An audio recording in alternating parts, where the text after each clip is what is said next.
I know. I was just thinking. I never let it naturally.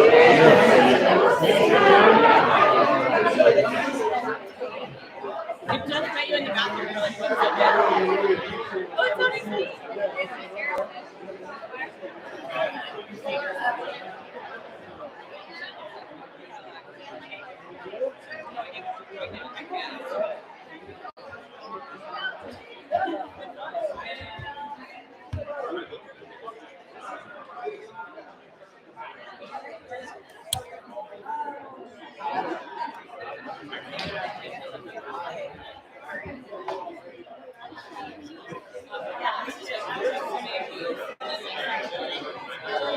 Yes, Jill.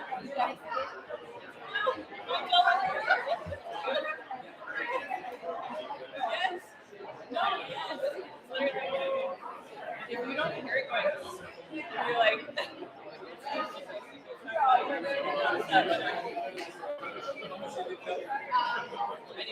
have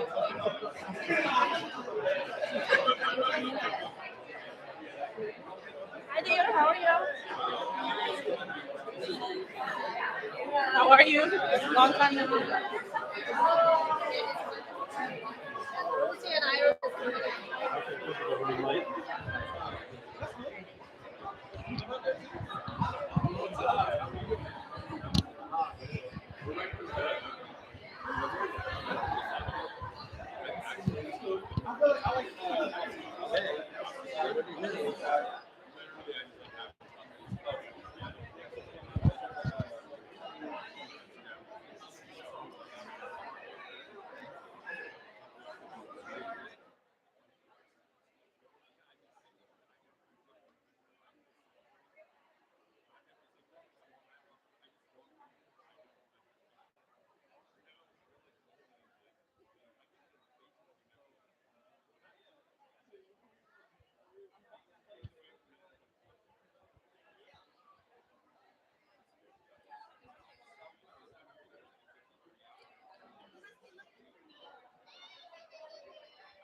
I need to be whatever, guys.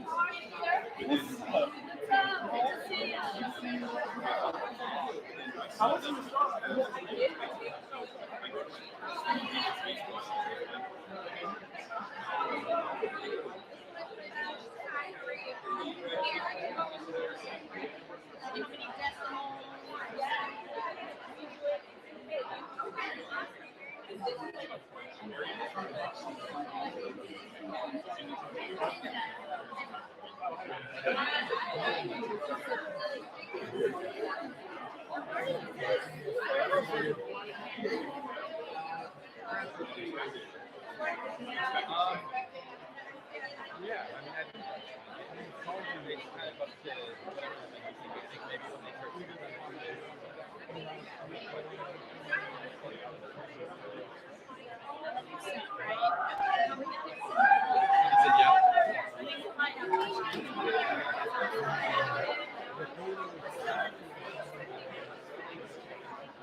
What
do you think of the lighting?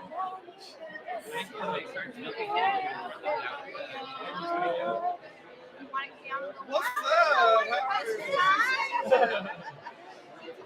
Hi, good to see you, David. My friend. This place is. How are you?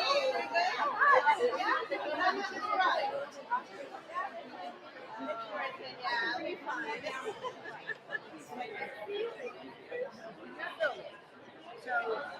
She wasn't here. Oh, is it live? Bring it down. Probably. Guys aren't at the cool kid table. Sorry. We're actually live.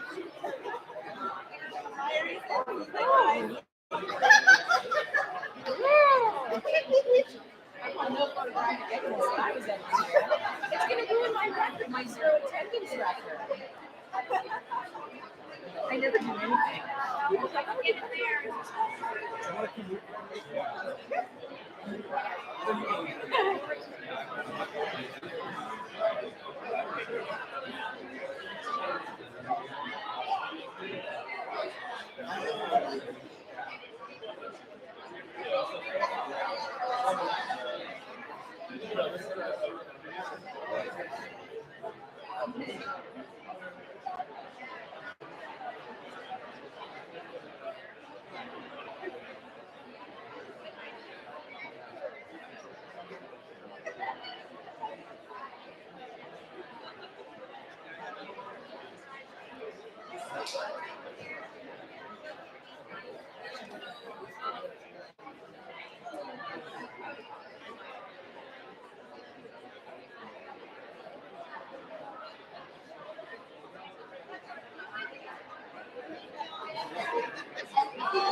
How are you?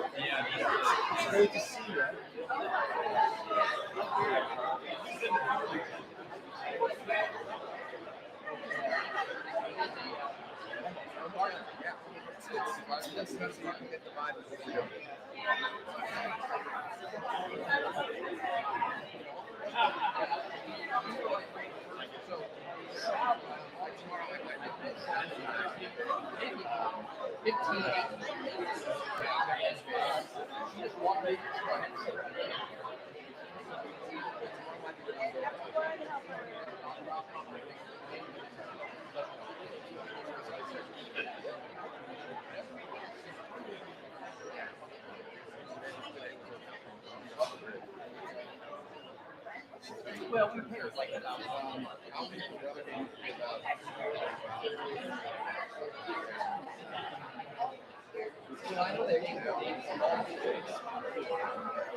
Don't wait for the next one. Good Matt. Nice to meet you as well. Yeah.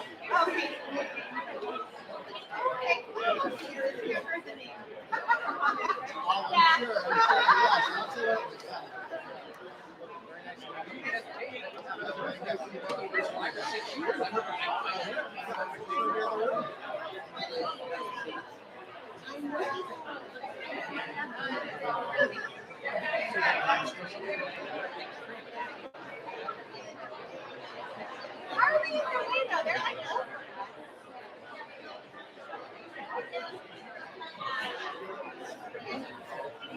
Yes, absolutely.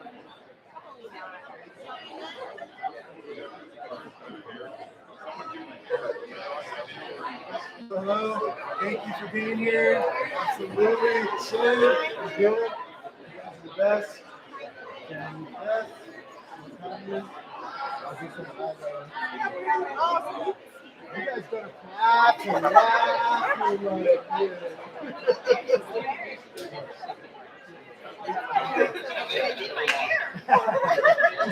you don't have to worry about it.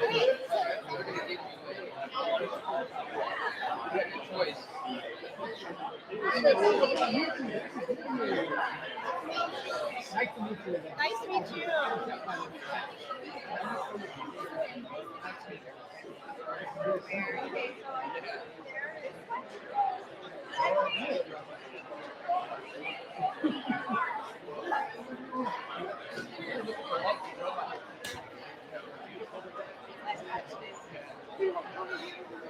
Oh my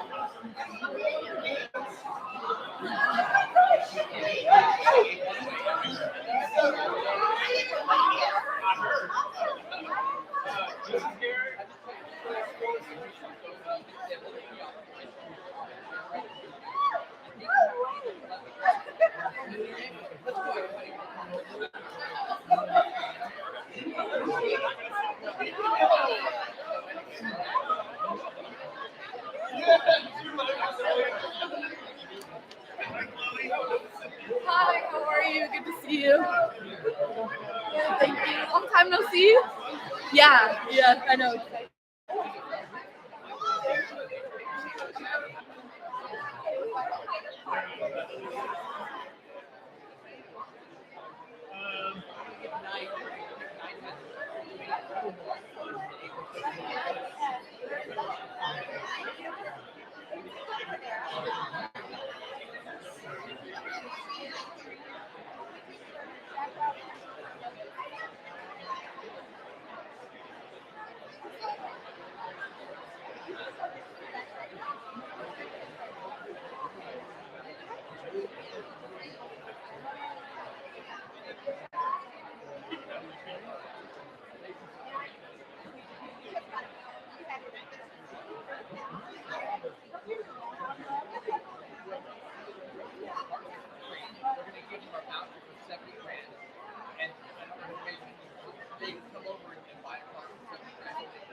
Nice to meet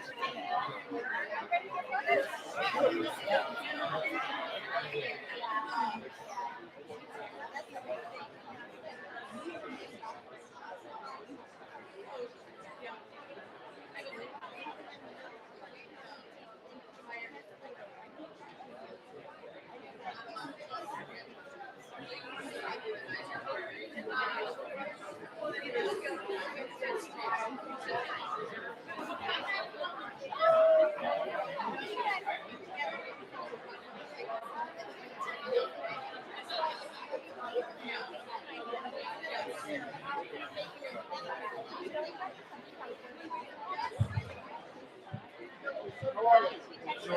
All right, good morning, everyone. Can we please take our seats?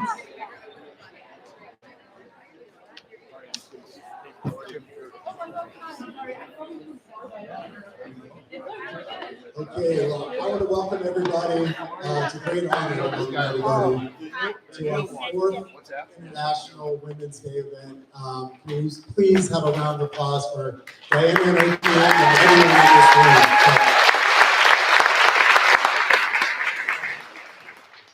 And beyond that, I think this is what our 10th or 11th quarterly event as well. So it's been fantastic to watch it grow. And again, it's everyone in this room that's got us there. So thank you, Diane.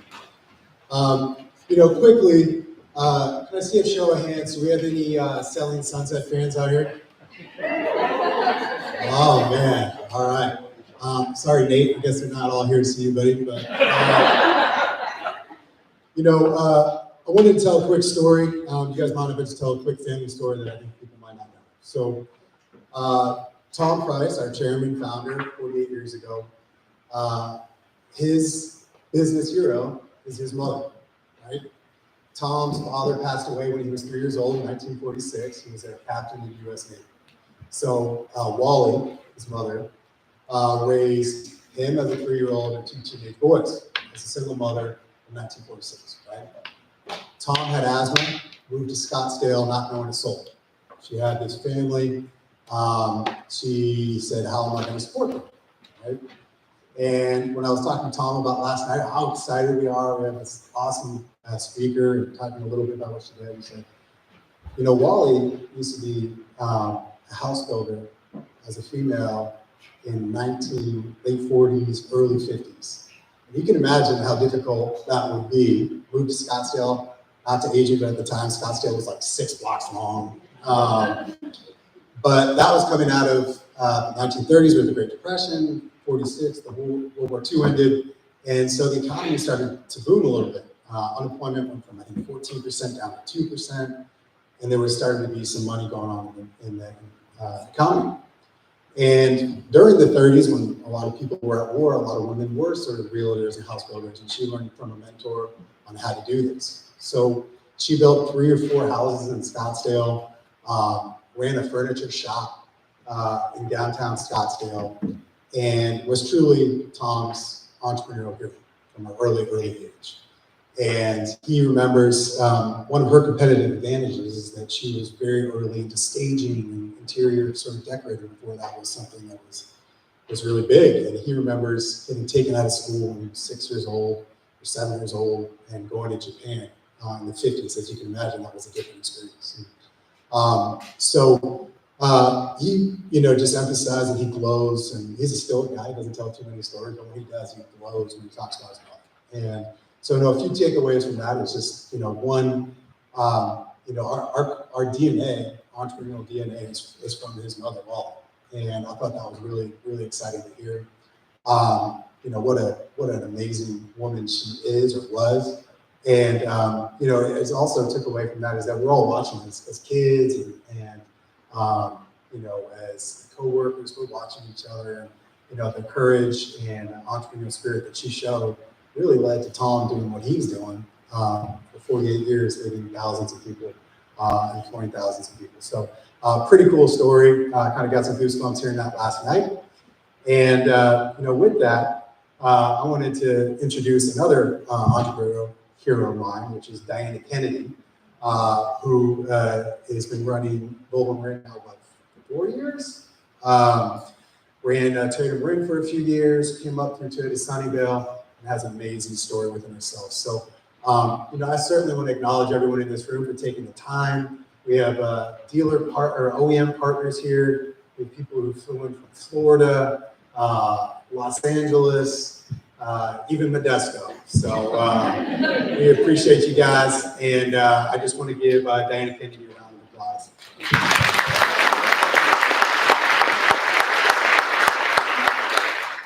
Thank you, Nick. Thank you, everyone, for coming today. I know that a lot of you have traveled a long way from Florida and Modesto, taking almost 3 hours to get here, so I really appreciate everybody's time. for coming. We've got a great agenda planned today, and I hope you're all ready. So first of all, I just want to thank our leaders. You know, this Women's Circle, actually I was reminded yesterday that this literally started with 8 people on a Zoom call during COVID. And it's gone from 8 people on a Zoom call to, I'm looking around this room, I'm gonna guess about 200 people in attendance. And so I know that Katie and Savannah would be so proud to see this moment. I'm getting goosebumps as I'm talking about it because it's a very special baby that we basically fostered from a little tiny baby to now. And I'm in my teenage years right now, so I'll just give this like a cross-reference to teenage years. I can't wait to see what more is to come for the Women's Circle, and I just appreciate all of you for supporting this. But definitely I want to thank our leaders, Nick, Tom, Brad, Hamed. Thank you for allowing us to have this sort of platform to be able to share and inspire and continue to foster an environment where women can be successful. So thank you guys. Let's give them a round of applause.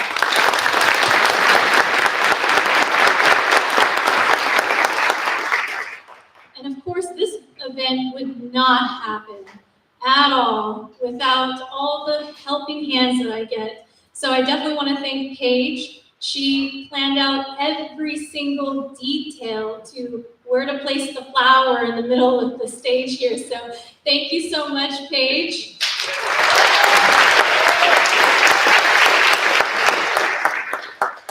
And then we have Paul, who's always there for me for tech. Tech is not my strong suit. So thank you, Paul. Let's give Paul a round of applause. And by the way, we're live streaming this right now. So for the folks that weren't able to join us, that are stuck at work holding the fort down, they're able to watch this via live stream right now. And then I want to thank Hank. Hank is always here to do the audio. Thank you, Hank. And then I want to thank Nick and Forrest, who always take care of video for us. So thank you. All right, and this event would definitely not be possible without our sponsors. So our sponsors are the ones that allow us to make these events a great experience. And so once I call out these names, if you feel the urge, if you want to scream, shout, clap, dance, whatever you feel like, be comfortable. So for our gold sponsors, we have Car Gurus. Yeah! Really loud cheers for this one. Another gold sponsor is Toyota.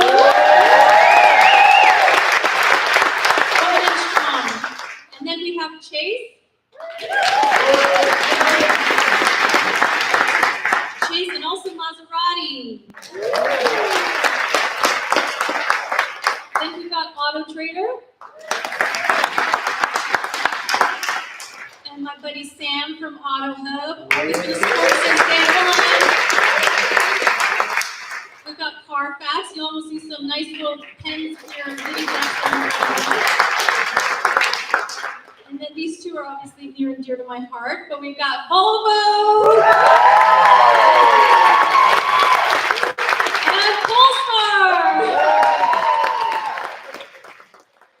All right.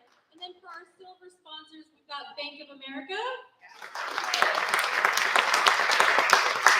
And Jess, who's not here today, but she owns Bite Size. She's been a sponsor since day one as well. And then we've got Marin IJ. Where's Marin IJ? Great local magazine. And then we've got Cars.com. And then last but not least, we have our bronze sponsors. We've got Edmunds, Truist, and then, Nick, close your ears, Starguard. All right, we're almost done. All right, so I want to thank the women-owned businesses that also helped make this happen. We have Marie from Designer Bloom. She provided these beautiful flowers that are right here in our centerpiece, and also the one that's right up here on stage.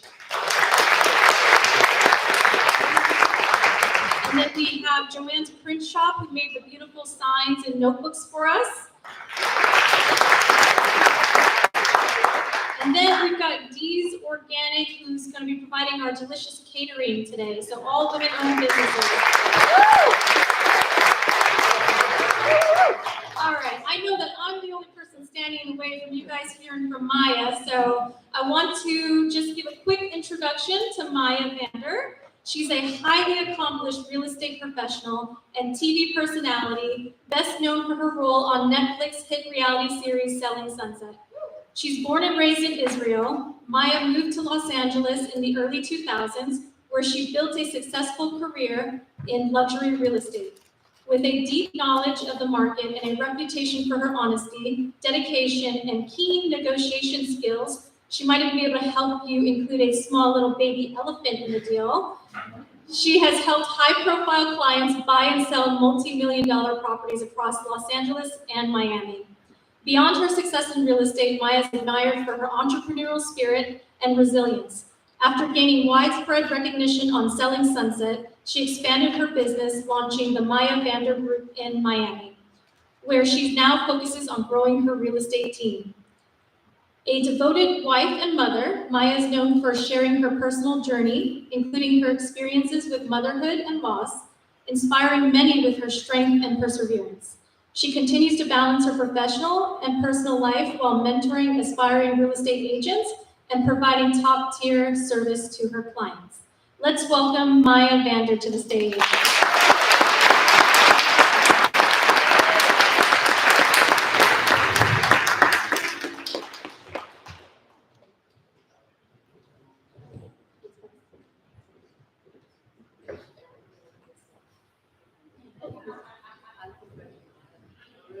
There you go. Welcome, Maya. I didn't pay for the introduction, I promise. Thank you so much. Thanks for having me. Thank you for coming, everyone. You hear okay? You hear us okay? Yeah. Okay, perfect. All right, Maya, why don't you share with us about your personal journey? So I moved to the US when I was 21. I'm 42, actually 43 in a couple of days. But anyways, I moved to LA. I first worked I moved for a relationship. I was dating someone. That's the reason I moved to Los Angeles. I was working in retail for a very long time. And once I went through this terrible breakup, I decided that I want to do something different. And my mom was telling me, why don't you get a real estate license? And I was very cautious about it because I like to have stability and paycheck. But I decided to take the chance because, as I don't know if most of you probably know, that real estate and in sales, you work sometimes just based on commission, and it's a big risk. But I took the chance. I got the license, and I remember my first broker is like just go down up and down the street and start doing networking, and that's how you're gonna get clients. Because I'm like, great, I got my license, now what? So I joined my first brokerage. It was like 12 years ago in a small boutique brokerage in Beverly Hills. I was there for about 1 year. I think it took me 1 year to close my first deal. It was a small condo in LA, barely made money, maybe $6,000 after referral fee and all that, which I told your cousin here. And that's kind of like was my first journey with real estate. But before that, I was just working a lot in LA, trying to, I had 45 jobs at some point too, trying to survive, in California. But the point of the story too, is like sometimes you go through like rough things, and instead of like, being upset about it, you kind of like shake it off. And I got inspired to get my license, and then obviously fast forward Selling Sunset, right? So it's been a journey. It's been a journey. What would you say is the hardest part of selling real estate? The clients, the people. A lot of the guys are in sale. I mean, people are emotional. I mean, talking about elephant basket, and I want to say, who's the client? Yeah, who is that client? I want to know. He's raising his hand in the back there. He's holding up to it, I guess.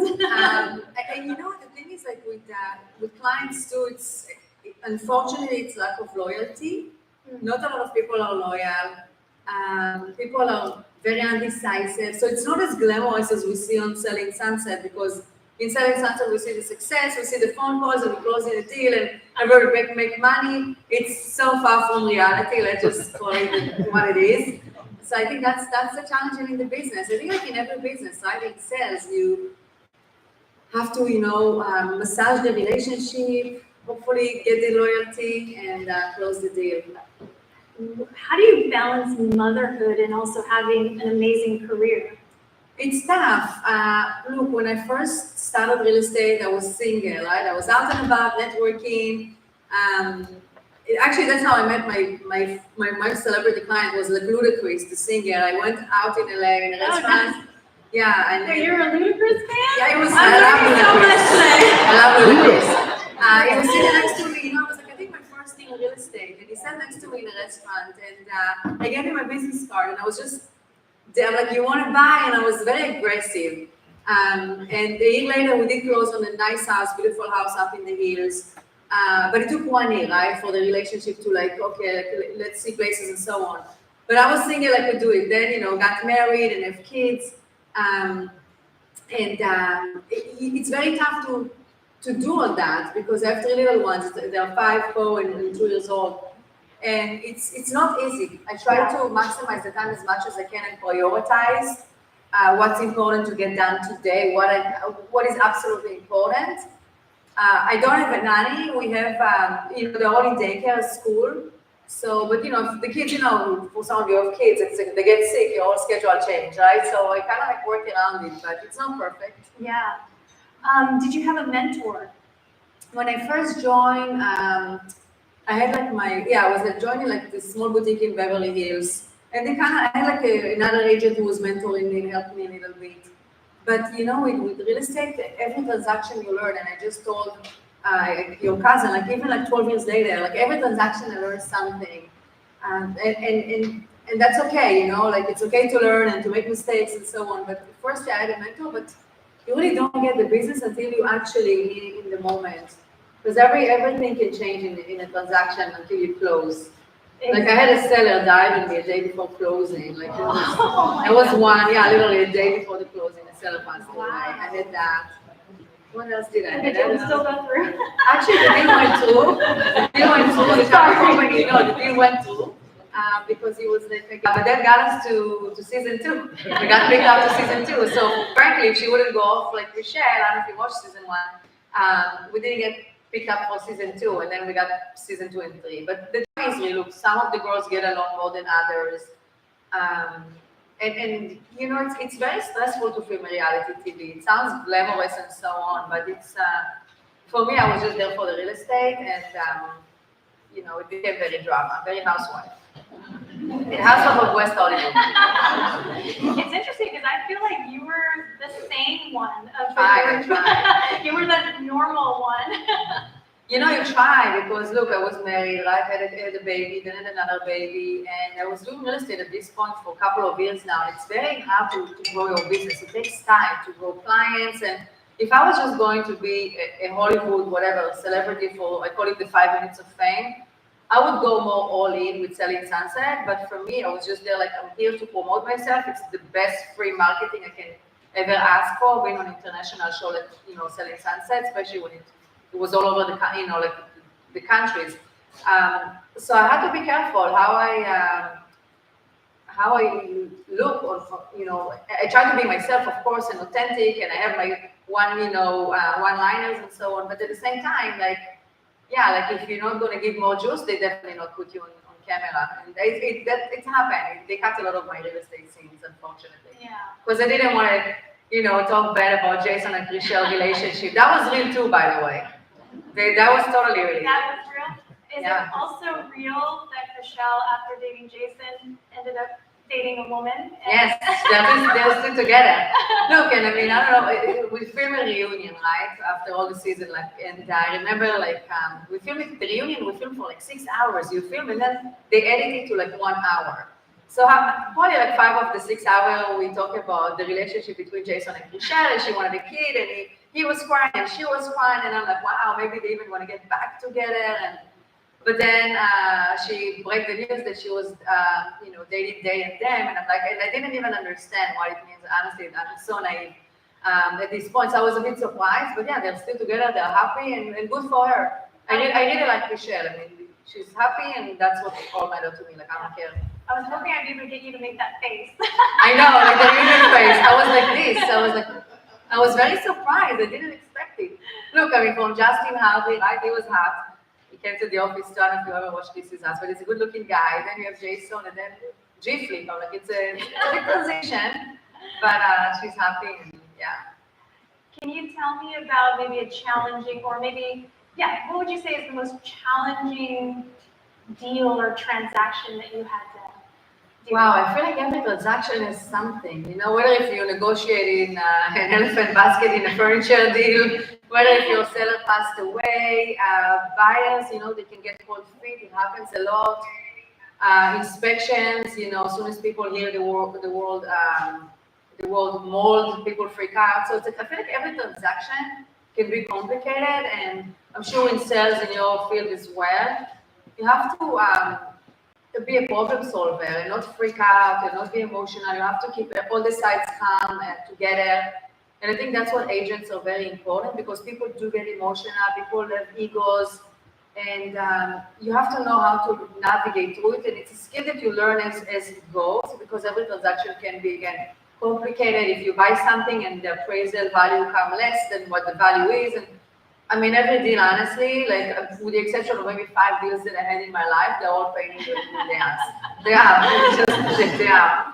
Wow, it's crazy because I've always said, like, selling is selling. It really doesn't matter what you're selling. If you sell pens or cell phone or houses or cars, right? But it's interesting that the challenges are all the same.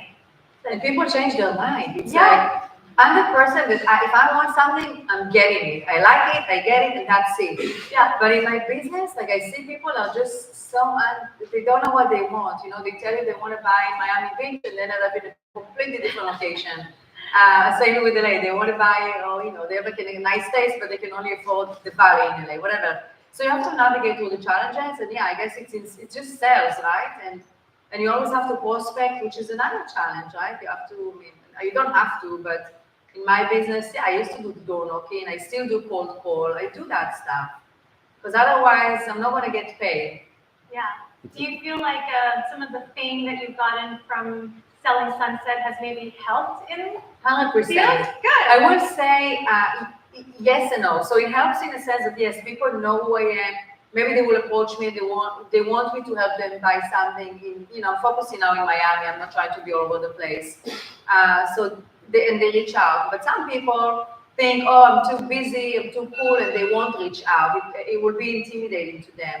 So you have the pros and the cons with being on a TV show. Yeah. But I do a lot of marketing in Miami, because people still associate me with selling Sunset and think I'm still in LA. So I do billboard, I do bus ads, I do I'm here, I'm selling in Miami. Just a lot of advertisements, so people would know and get familiar with my face. That I'm here for real estate at the end of the day. So tell me more about building the Vander group. Yeah. So I was still kind of like filming the show, and I needed some help because I was in LA literally every week for a couple of months.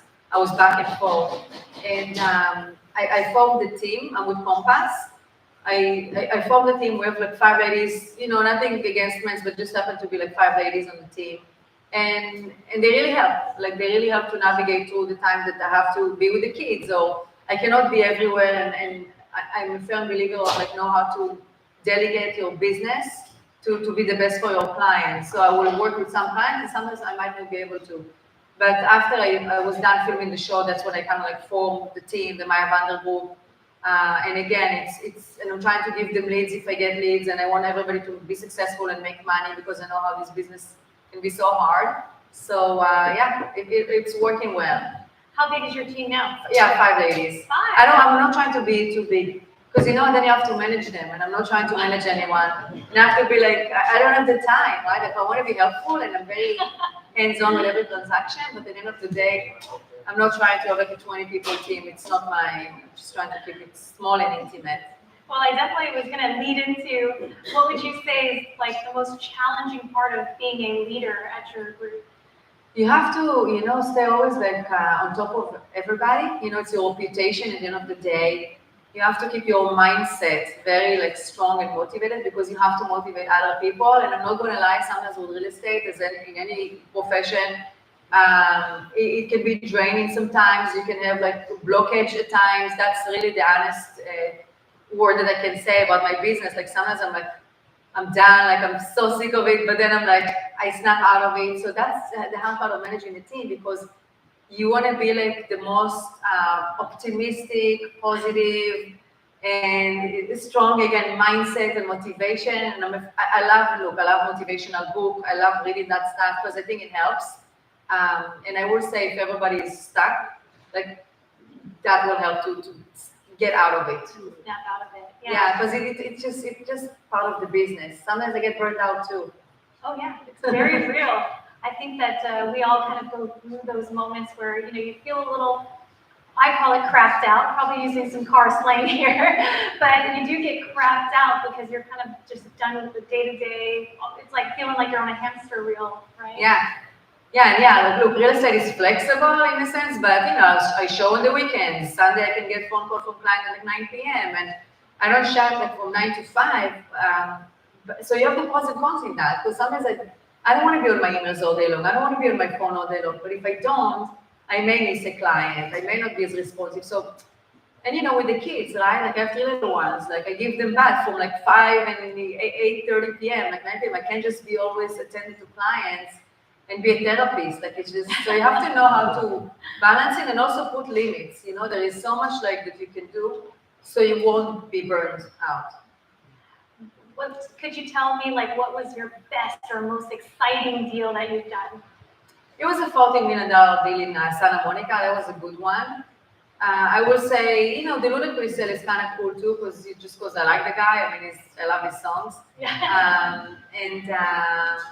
I think, but like my mindset too, it's like every transaction, whether if I do a small rental, once I close and the people are happy, like it's the same. Of course, it's not the same pay. Like it's night and day with the pay when you do a rental and like what do? You do a lease for a car, or you do a purchase. It's different probably, but it's like the attitude for me for a successful client, like be happy and helpful to a client. It's the same. So it's interesting. So I think every transaction for me, I close another one. I make another person happy in most cases. People always complain thereafter, but oh, the TV doesn't work, oh, the shower door broke. I'm like, just figure it out, call a handyman. It's not my fault anymore. It's not my problem. No, it's the people really want the hand holding, and I do it, but it's like at some point, like, dude, we closed like 5 months ago. What do you want from me? I don't know. It's like, come on. What advice would you give to anybody that's thinking about getting into real estate or into sales? To your cousin, I was like, why?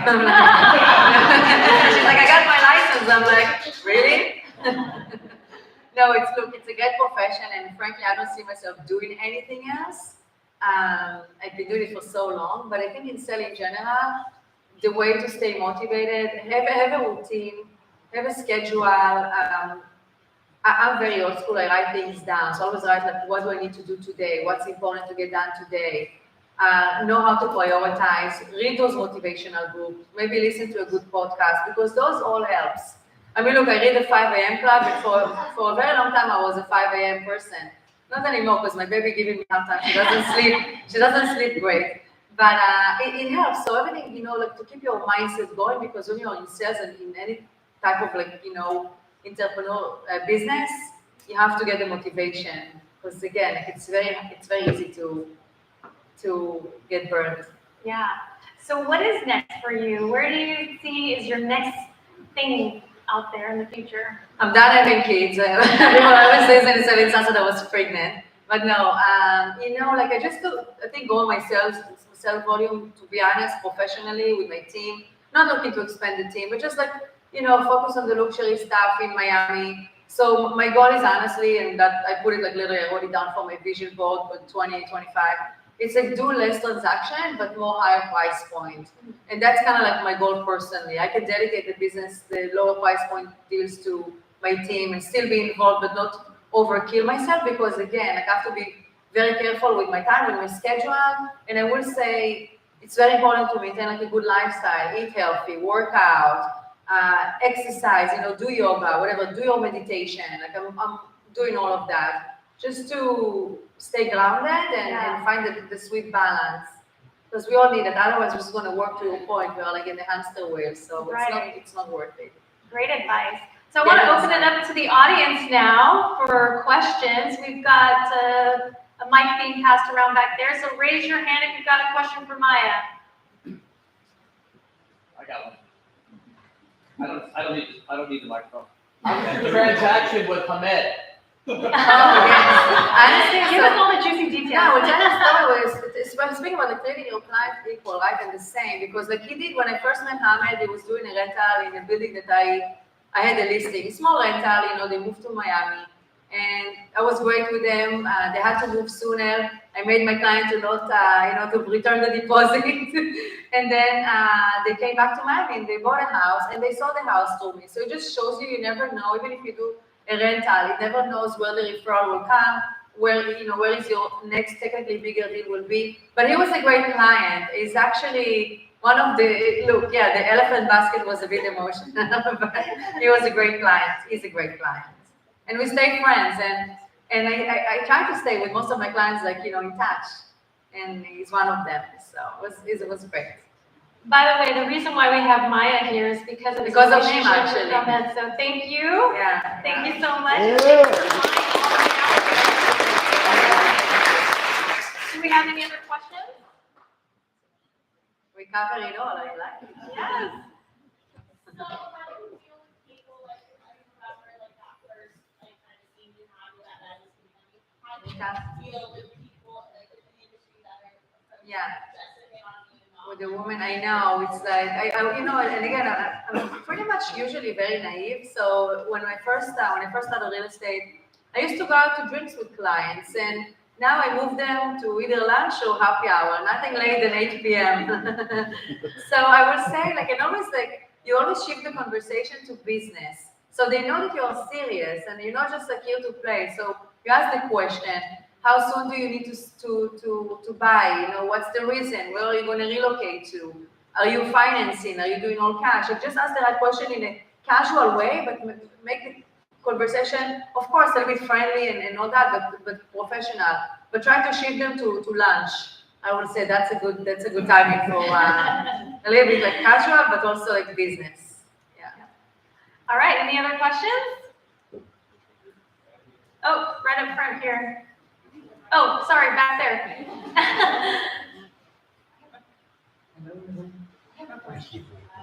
You said about the $40 million, and then after 5 months they call you, and why they're calling. When you see yourself out of a transactional and more a relationship with your clients, I sell cars, luxury cars, and sometimes we sell cars. And if you don't have this relationship, you became transactional. And we talk about network. They are our bread and butter. So if we cannot keep this relationship, try to help, I understand you, and sometimes we sell, $1 million car. How can we help them so they are not just our transaction? So basically, you have to maintain the relationship with clients. That's the question. Yes. So and it's not easy, right? Because you do sell, if you sell and you sell a lot, like it's hard to sometimes keep track. But I do have a system through Compass, and I always send a nice gift. Maybe you check out every few months, and you put a note to yourself, whether if you write it down or you put it in some sort of like an automatic system on following up, because it's very important to follow up with people in every business, because at the end of the day, they can just buy with someone else if you're not going to stay in front of them. So it's very important to stay in front of your clients, even after the fact. I really wish them Happy New Year, or how is it going, or do you need anything? Did you file your, in Florida, we have homestead exemption, which is like the tax kind of like benefit. So just try to find a creative way to follow up. Not every week, you don't want to be a stalker, but maybe maybe every 3 months, send out a note, send a text message, maybe grab lunch or coffee if you can, if you have the flexibility to do that. Maybe once a year you send a small gift, something like that. But either write it down, or I just have that system with Compass that I do like tasks, and it makes me like follow up with people. And on social media too, you can like and comment on your clients. You can comment, you can like show them that it's not just about you, it's about them. Great advice. We had a question up here.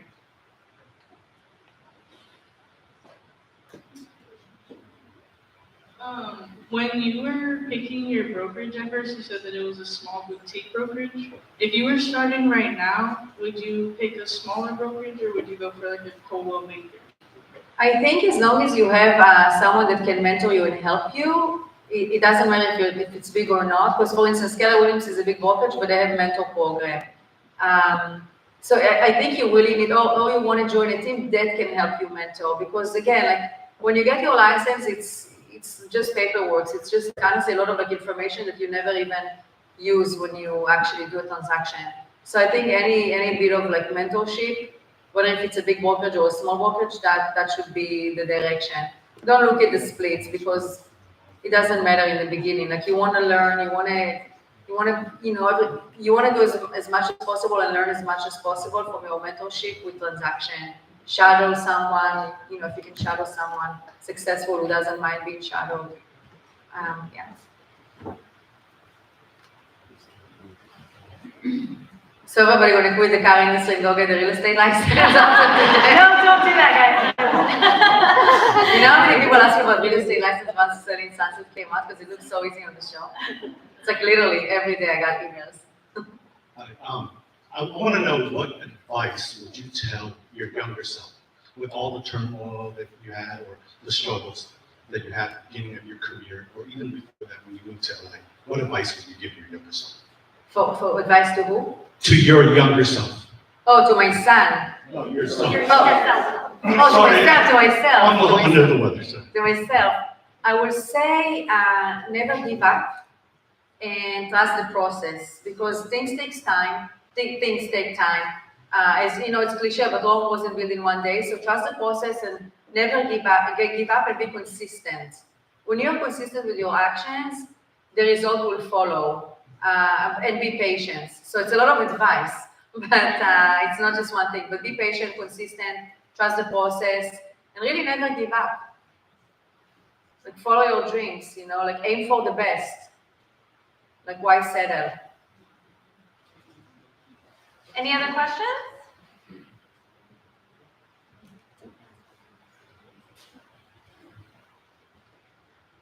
Hi.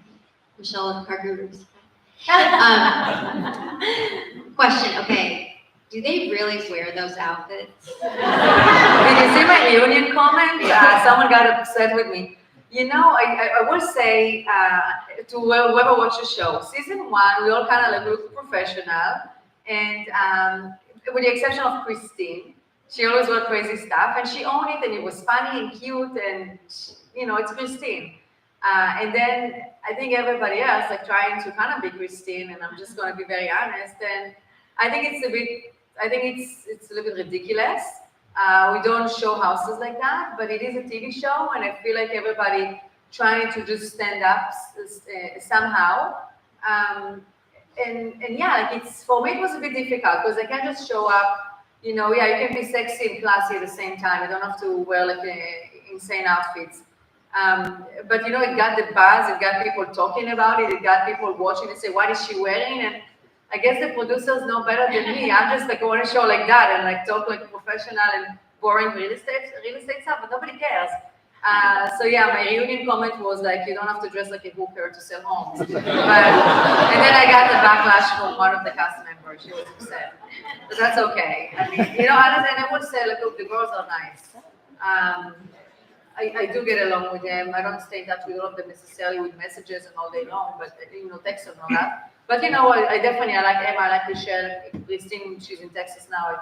We speak with her occasionally. When someone going through a rough time, I send a message, just to make sure they're okay. You have real life drama all of a sudden in a TV show like divorce. It's not always easy. Yeah. But yeah, I know it was like, I think one of the posts the other day, I think Emma or Michelle posted like hair Chelsea and they were very sexy outfit, and I wrote like, casual brokers open, you know, it's like, but I'm like, yeah, that's part of selling sunset, right, the fashion. Yeah. Because really, if you look at season 1, we all look ultra conservative, and then I still look kind of conservative, obviously, through the end seasons, but they all kind of like went off the deep end, I guess. Sorry, but it went off the deep end. That's a great With the question. outfits. All right, any other questions? There's a mic coming.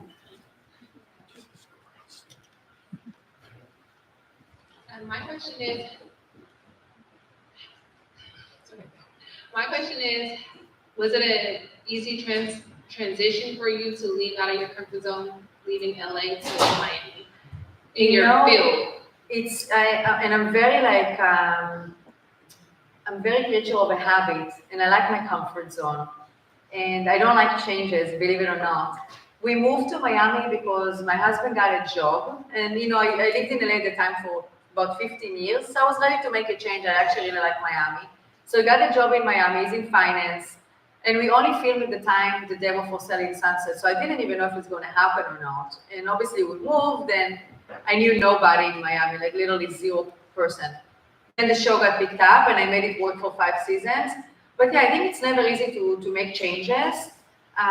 But you know, like one of my real estate coaches, when I first started, like he always said, like, in order to be successful, sometimes you have to step out of your comfort zone and just, I always say, like Nike says, just do it. I always use it, like just almost like rip it like a Band-Aid. Obviously be responsible, but look, with my real estate, because it's commission only, and I had like 5 jobs in LA. I was a VIP host in a nightclub, I was working retail, I was working in downtown in the fashion industry. I didn't have a backup, I didn't come from money. So I saved money on the side, and I was starting, you know, doing the real estate stuff. And once actually my change into being, you know, stepping out completely to a full-time real estate agent was when I first sold my house to Ludacris, because that was a big check. And then I'm like, okay, I don't have to have the 5 jobs, and I'm just going to make it happen. But when you do step out of your comfort zone, just make sure you have enough savings. But changes are good, and you gotta believe in yourself that it's going to be okay. And again, like it's part of the trust in the process. So, and you know what, Miami, I love it. And we met so many friends and so many people. So it's not, you know, when one door closes, another one opens. And I will say, whatever you do, just go for it. Like, what the worst that can happen? You fail, then you know it's okay. You know, people fail, and you just bounce out of it. Awesome. Any other questions?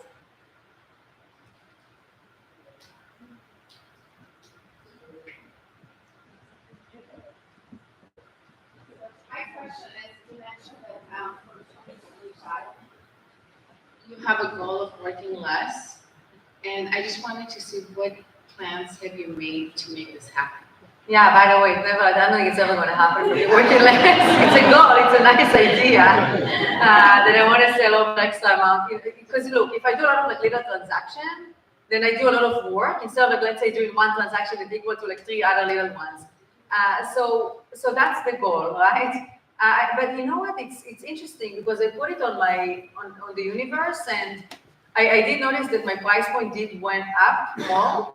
And that's just what I'm really trying to focus. And if I will get if someone wants to buy a smaller condo in Miami, then I will refer it to one of my associates, and they will handle it. But you know, I just noticed that I don't have the little things that distract me, so that allow me to focus on the bigger price point. And it's interesting. It's just, I don't know, it's something in the universe that, like, if I do cold call, for instance, and I'm trying to get like, I'm prospecting for a client. Maybe I won't get something from that cold call that I've been doing for 2 hours, but all of a sudden I'll get an email from someone who maybe watched the show and they want me to help them buy something. So I think you just have to put it out there and kind of like train your mindset. This is what you want, and be really focused on that.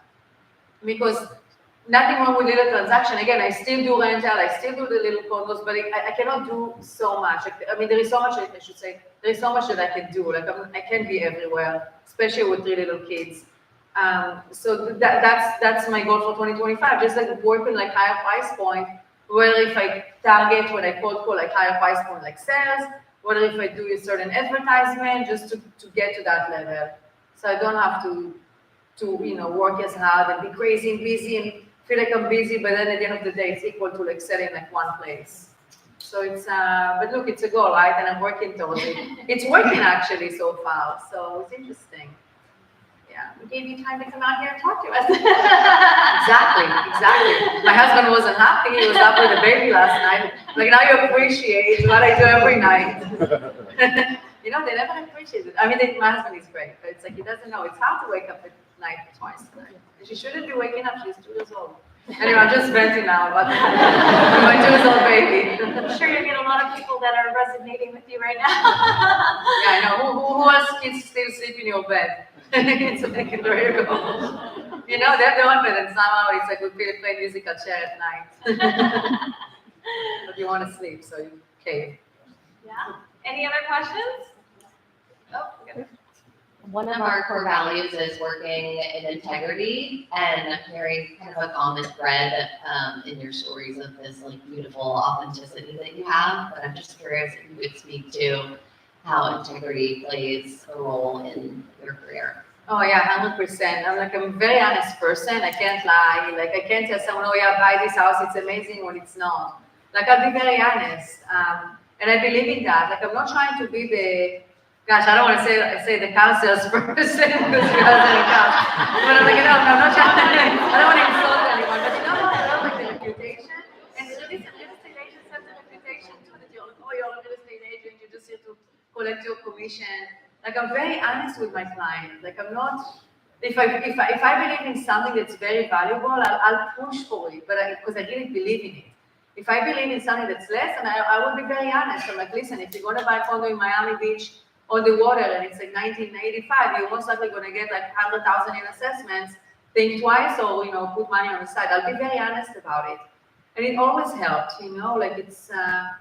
Because I'm not like, of course I want to sell, of course I want the commission, but at the end of the day, like I'm not, you don't want to be desperate to your client either. So just be honest with them and they will appreciate that.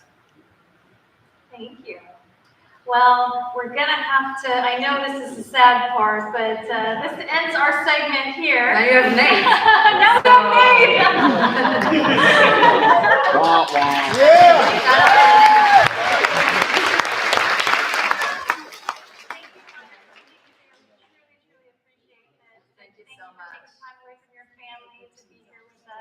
Listen, I made a trip out of it. I'm going to LA after this to see my friends. Not from the show, I'm going to see Davina if you watch the show. So at least I make something out of it and then bounce back to family life and real estate craziness tomorrow. Yeah. Thank you again. Let's give my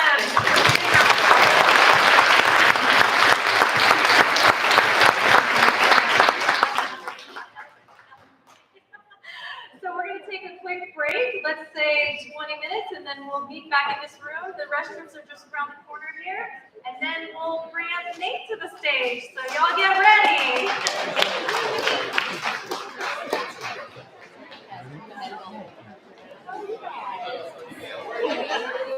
Good to see you. How's it going? Hi there. How are you? It's been a long time since I've seen you. How are you? You bounced back. You look amazing. How are you, Greg? Checking on you through this guy. Well, Everything going? The market continues to get better. It's exciting. I'll tell you, the market, it's so funny to move out there. It's ominous. Everybody's like, oh, it's horrible. It's so primary. It's so this and that. It's a great community. Opportunity. I don't ever do much about bragging in the future, but it's super blessed. And Stacey is happy too. You live, you know the area, because you're from Carolina, right? No, I'm from South Carolina. Okay, so, oh, that's right, that's Doug's wife. Yes. So, Memory. yeah, so we moved to Atwater, which is about an hour south. So it's a small little town. We got a home in this building. She's down there, friends with the neighbors. She plays pickleball 5 days a week. I mean, she's a house. She literally were yesterday looking at the garage. There's a 6-car garage. So she's sitting around, we're sitting on the couch, she's having a glass of wine last night. She's like, I don't even know what else needs to be done. I'm like, it's okay. Stop. everything can be just fine for a little bit. Just enjoy it. Just enjoy it. Yeah. But she does constantly trying to. But she's that was my biggest thing. You know, for us, I mean, we're gonna work all the time, so you're there. And she really loved. Then I know you had talked about it. She's fitting in very well. And super happy. Got some good friends. So it's very good. Very good.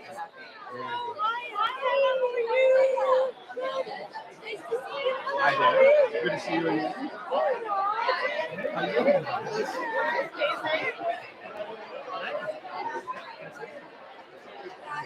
Well, that's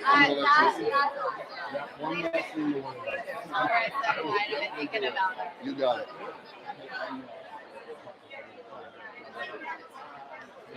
So let's read it.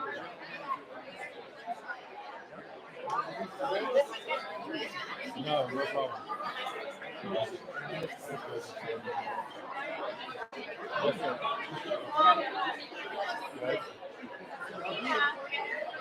You guys there?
Nighttime doesn't matter. She's always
Thank you so much. Thank you.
Oh, God.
Everybody ready?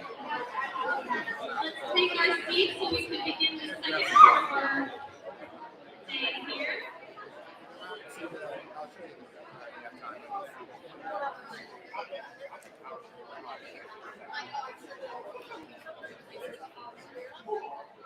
All right. Now for the fun part. I know it's going to be really hard to top mine, but we do have Nate Meckley, who is general manager of downtown for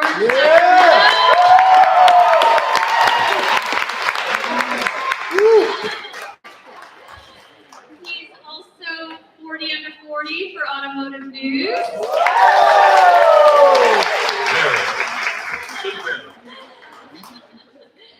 And in my eyes, he's super famous and he's my hero because he teaches me so much. He actually does an amazing job at downtown Fort Sacramento. Those of you that get to work with him know firsthand. But he's definitely a great example of one of our stores who basically provides an environment where women can be successful and women can thrive. Prior to him being there, their male to female ratio is not where it's at now, and also his retention. He's just a great boss to work for. So let's bring Nate up on the stage, and I'm going to ask him some questions.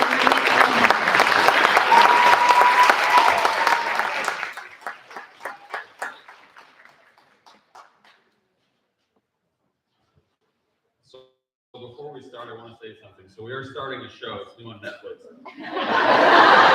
It's going to be Selling Sacramento. So Yeah. Sorry, Maya. You waited till she left, of course. Yeah, I wanted to take our secrets. But Nick, so I already know your journey and how you got into automotive, but can you share with all of us your career journey and how you got into automotive? Yeah, so for the ones that know this story, it's crazy. So we don't have enough time for this. It's like a book. But I'll make it quick and I'll skip forward, fast forward through it. Because I think at the end of the day, part of my journey was so pivotal to actually why I'm speaking today and how women have influenced me so much in the industry that I was in prior to this, my past life in the retail industry, similar to mine. So long story short, I grew up in Reno, Nevada, so not too far from Sacramento. Ranching family. We used to chase horses and wild horses, tame them, sell them, get bucked off, kick them, and that's how we made money. So I went to school at University of Nevada, Reno. I went to school for civil engineering, which I so much use right now. And after civil, I realized while I was going to school, I finished, but while I was going to school, it wasn't something that I was truly passionate about. And somewhere in there, I was really good with math. I was good with math and I wanted to apply myself, and I pivoted to banking. So I started, I pivoted to Wells Fargo, a private bank, and they just started that division. I think that was like 2005, 6, right before the market crash, which I didn't know, so that'll go into the rest. And through that business and learning it, I really wanted to work on Wall Street. And growing up in Reno at the time, it was a small cow town, and I didn't have much exposure to diversity. And I knew I needed that. And I saw a lot of my college friends like leaving, going to school, and then just coming back. So in my head, which I wasn't thinking then, it sounds kind of crazy now, but I wanted to get as far away as I could in the United States and not be able to come back easily.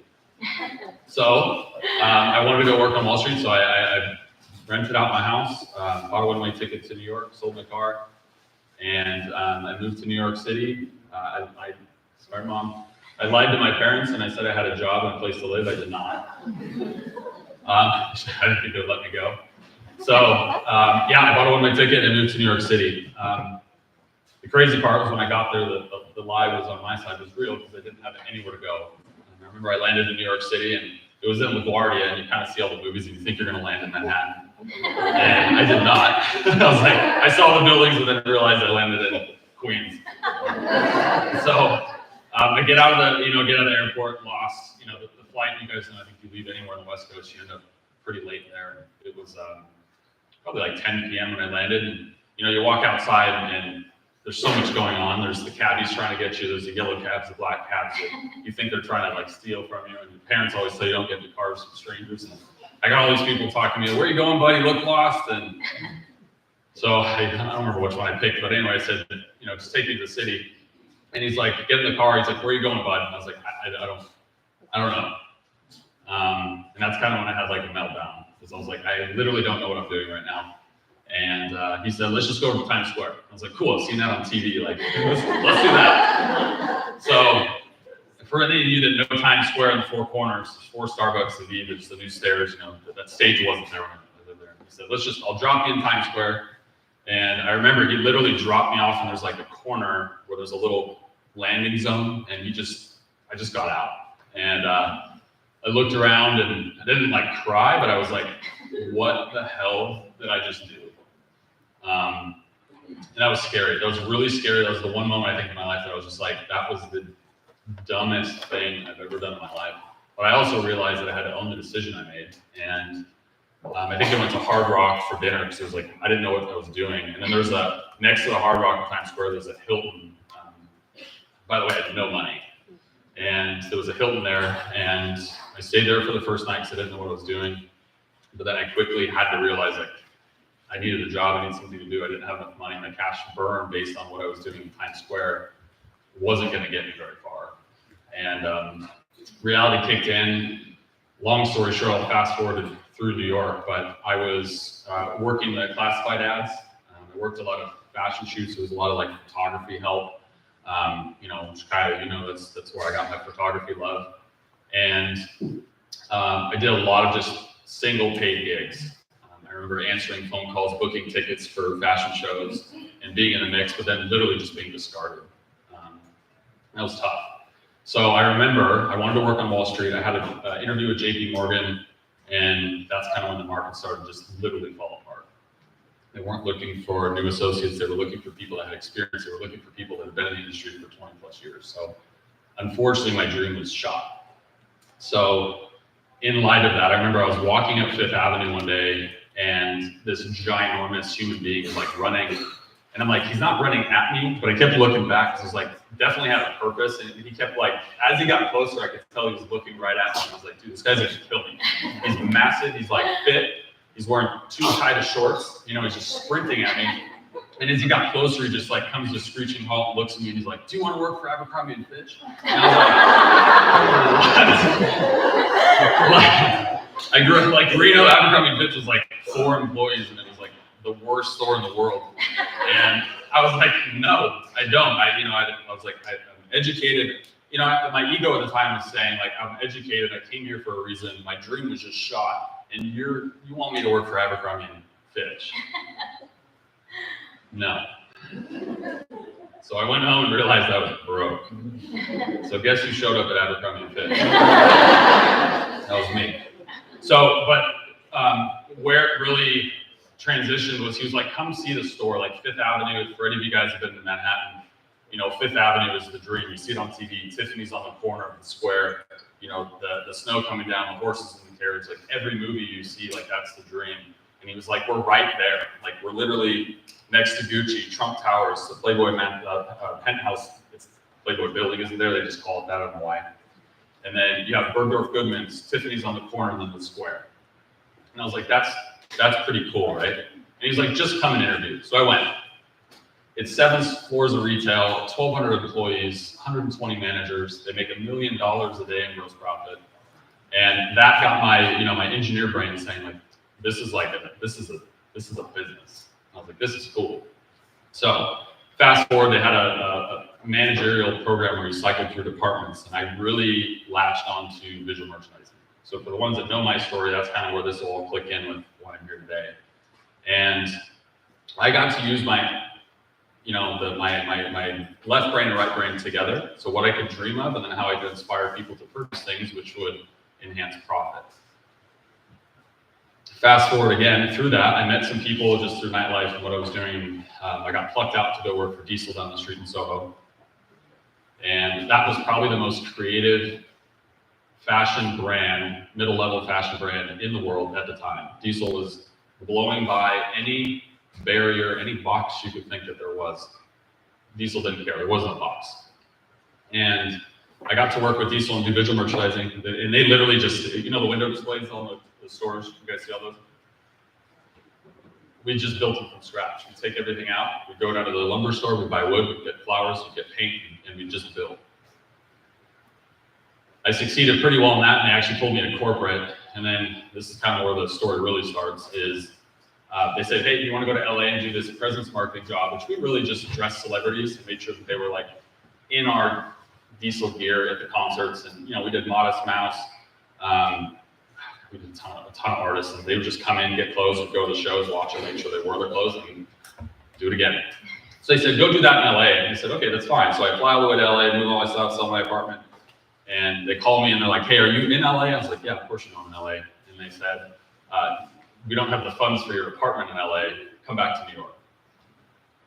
And that was kind of the spot where I was like, I don't think I can do that. I just survived New York City. I made the commitment to do this in LA. I learned what I needed to from Manhattan, and I decided to stay.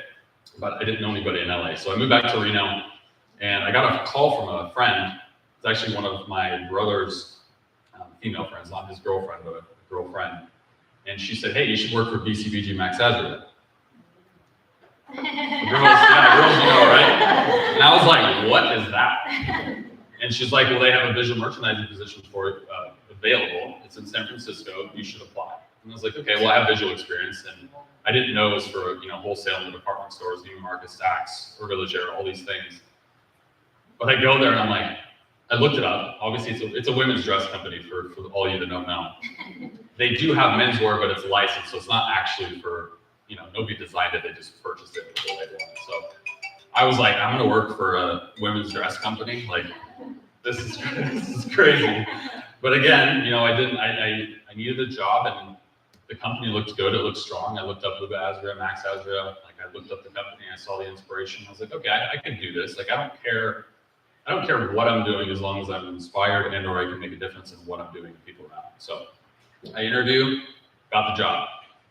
So magically now I'm a dress merchandiser. So as you can probably imagine, and like this is kind of where like it all comes together with BCBG is my life in that company specifically, because I did go on to other brands and we'll skip those because how I got in the industry will like all come together. But at BCBG, it was predominantly female. I was like one of 6 straight males. It was me in the IT department. and I would go in that IT department. Have any of you seen Severance? So BCBG is literally walls of white wall. Max didn't like any labels on anything, and there was just walls, and if you didn't know where you're going, you were lost. I'd kick open these double doors, go into IT, and just like lay in the chair and just be like, can somebody talk football? I don't even like football, but please help me. What I didn't realize though was how supportive the women were in that industry to taking me in, because like the car business, I was the opposite, right? The females in the car business, you're completely outnumbered, and I was completely outnumbered. And I realized how we could you work together to support each other and take each other's strengths and really run forward. It wasn't about why we're different. It was about celebrating the differences and how we could work better together. And I was in a department, so you think about it, visual merchandising for a dress company. Between the buyers, the merch team, the field team, it was all women, and they took me in, and I got a lot of crap for it, but I got asked if I was gay constantly, or if I was confused, or if I didn't, which is hard, but I relate that to, we have to be supportive and we have to help each other through, regardless of like, if it's a male-dominated industry, like it doesn't really matter. We have to support the team that we're with, and we have to support the people around us to do better. And BCBG, the women there that I still talk to this day, I did have the Devil Wears Prada boss, so we won't talk about her. She was rough. But without them, and I think that's really what shaped me into what I am now, because without that experience, it wouldn't be the same. I wouldn't be the same. So I owe everything to them for taking me in and lifting me up and supporting me in that world. So how I got in the car business, I'll make that snappy. I ended up working for Guess Jeans. I was the global director of US retail, store design, and merchandising. So flying around the world with Paul Marciano, opening stores, doing all fun stuff. One of my creative directors ended up moving to Lucky Brand and said, hey, I need you to come help us open up stores globally. So I did. That was literally about 6 months after they started. I think they sold to the holdings company that owned Sportsman's Warehouse and J. Crew. That's like where the company started to go down. I think even J. Crew is not even really a thing anymore. And it was really sad to see, but we did Jakarta, Panama, and I was in South Africa. We were gone for about 3 months. And my owners called us and said, hey, we're selling, but your team's okay. You guys are okay. Just keep opening stores, do your thing. Long story short, they called us the next day and said, hey, your team's all the way gone. It's just you two. Just keep opening stores, do your thing. You're across the world in Africa, keep going. The next day, they're like, hey, well, the credit card still works. They were like, honestly, they're like, hey, we're selling, your corporate card still works. Pick a destination, go anywhere, spend anything. It's going to be, it'll be approved instantly. And so I wanted to get back. I ended up telling my wife, meet me in Mexico, get to Mexico. I wanted to be back in this hemisphere.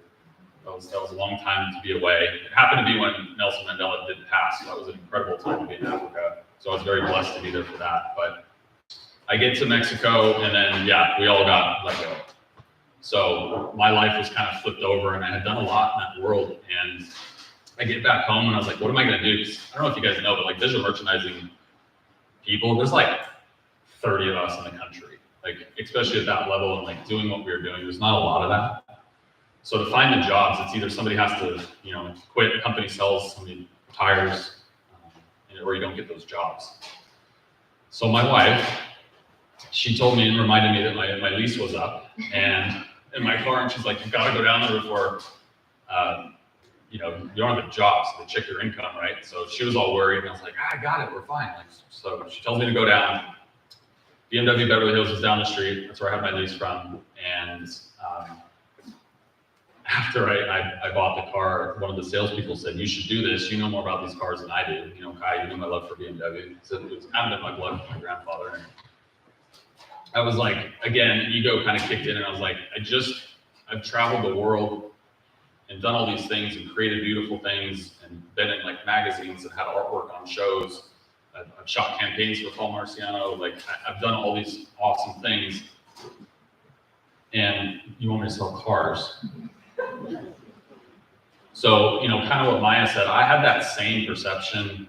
I didn't say what Maya says for the record, sorry. But I had that same perception of like the car world. I didn't understand it fully. And I had that same belief that like, yeah, we all weren't out for good reasons. And I was like, I want to do that. So sitting at home for about 2 months, I was like, not even 2 months, 2 weeks. I took her advice. And I went down there and I said, I really do love these things. So might as well be able to talk shop, talk cars, and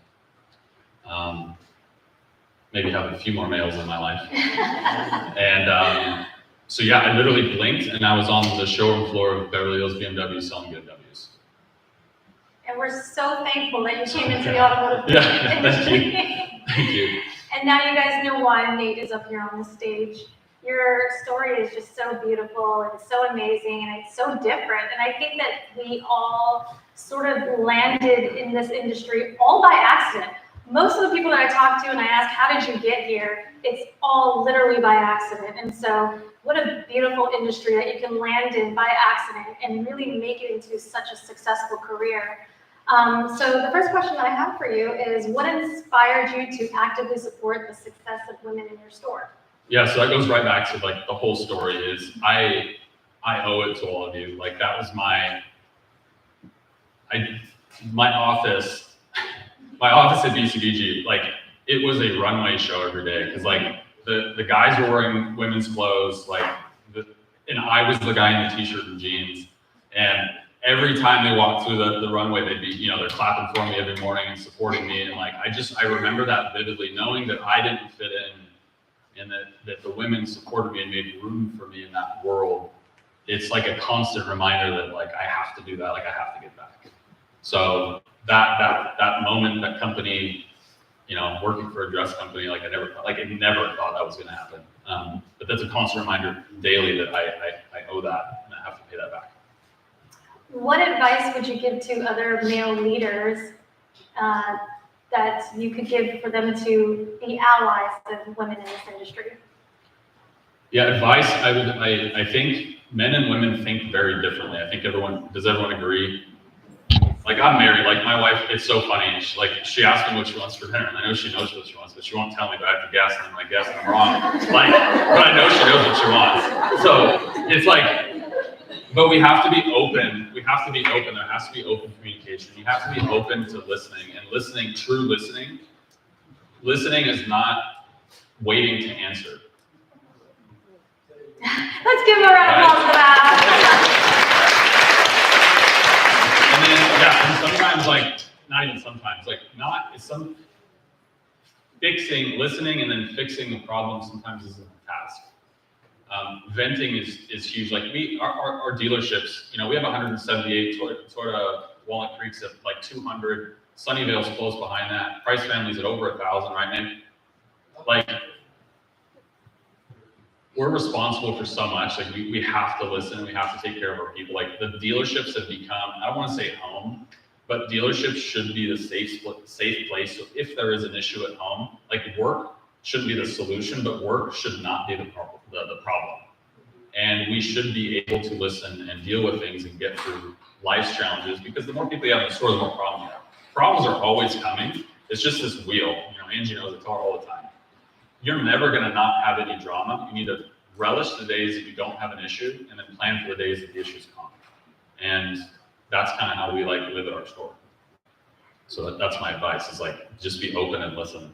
That's so huge. And I think the best advice that I've received in my career is make work your oasis. Yeah. It's really the only place that you have control, right? Outside of that, you really don't have control. I don't have control at all. And so when you make work your oasis, it becomes the escape, and all of a sudden you're successful. Yeah. Because you're not allowing distractions, right? Agreed.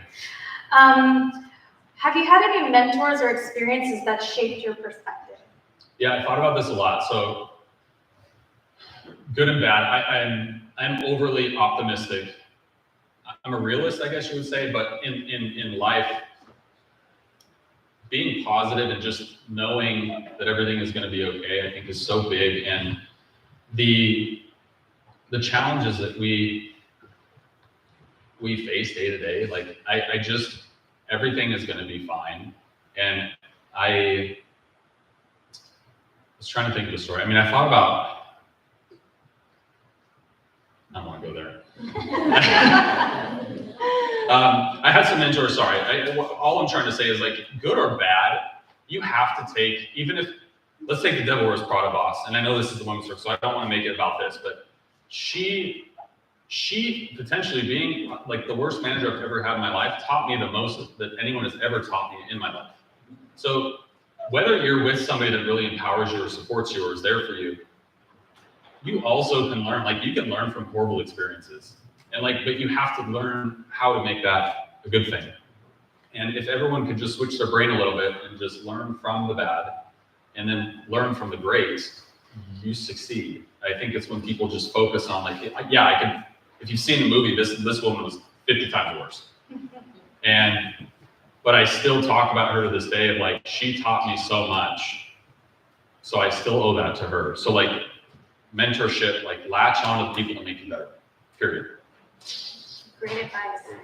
What makes you such a good girl boss? Oh, Why boy. are you such a good girl boss? Oh boy, they're all right here, so hopefully, feed them. Yeah, testimonials right here, no questions to the table. I make sure they're fed. Right? Yeah. No, I think it goes back to just, I think open door policy is kind of silly because everyone says that, but I truly believe, like, if you need to come in and talk and we need to, like, work things out, they know that I'm completely available. Do I have time for the conversation that we had the other day for an hour and a half? Do I have the time? Technically, no, but that time is so important for my employees, and I have to be there to listen. So, like, that's it. The girl boss, I don't know, you tell me. I listen, that's probably the biggest thing, is that right? I listen and I listen, and then I just really try to be there for them and let them be heard. Sometimes Tara she's not here. Tara will bring me a problem and she knows the answer. She just needed to vent it out, like, and just say it out loud. And sometimes validation, I think, is helpful. And I provide that, I think. How do you measure success when it comes to creating an environment where women can thrive? Support. I don't know who I was talking to this morning, but I remember in the beginning, and this is no part to my managers, but it's so cool to see now the women that sit at the table, especially in, like, EOS. I used to have to stop people from trying to talk over them so they had the voice. And I didn't realize it at the time. Somebody said I don't even context this, but I didn't think it was as big of a deal as I did then. And then now I'm being told that was actually a huge deal. And it goes back to other stores. I feel like we have to stand up for our teammates. And in that stage, it's like not men or women. It's like your opinion matters just as much as his. Male, female, it literally doesn't matter. And the objective sides to women and how their brains work are different than ours, and we have to appreciate it. And I learned that at a dress company. So, can you share an example of a time you advocated for a woman's career? Oh boy, there's a lot of them are sitting right here. Yeah, I mean, there's a lot of examples. I mean, I'm not going to call anybody out, but I mean, Angie at our store, You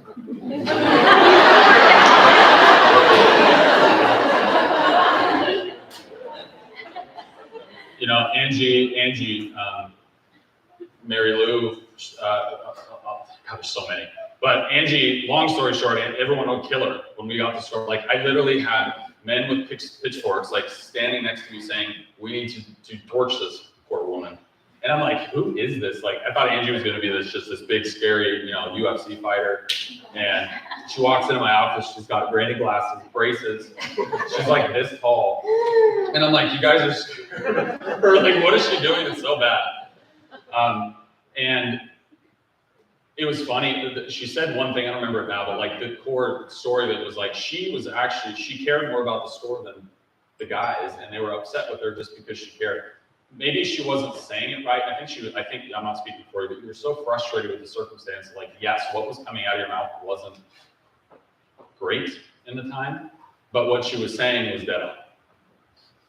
And we have worked on that, and we've worked how to, like, how do you communicate effectively if you, even when we're emotional, like, how do you speak to somebody that you're trying to get your point across without making them offended, or working with them and how to get to the common goal.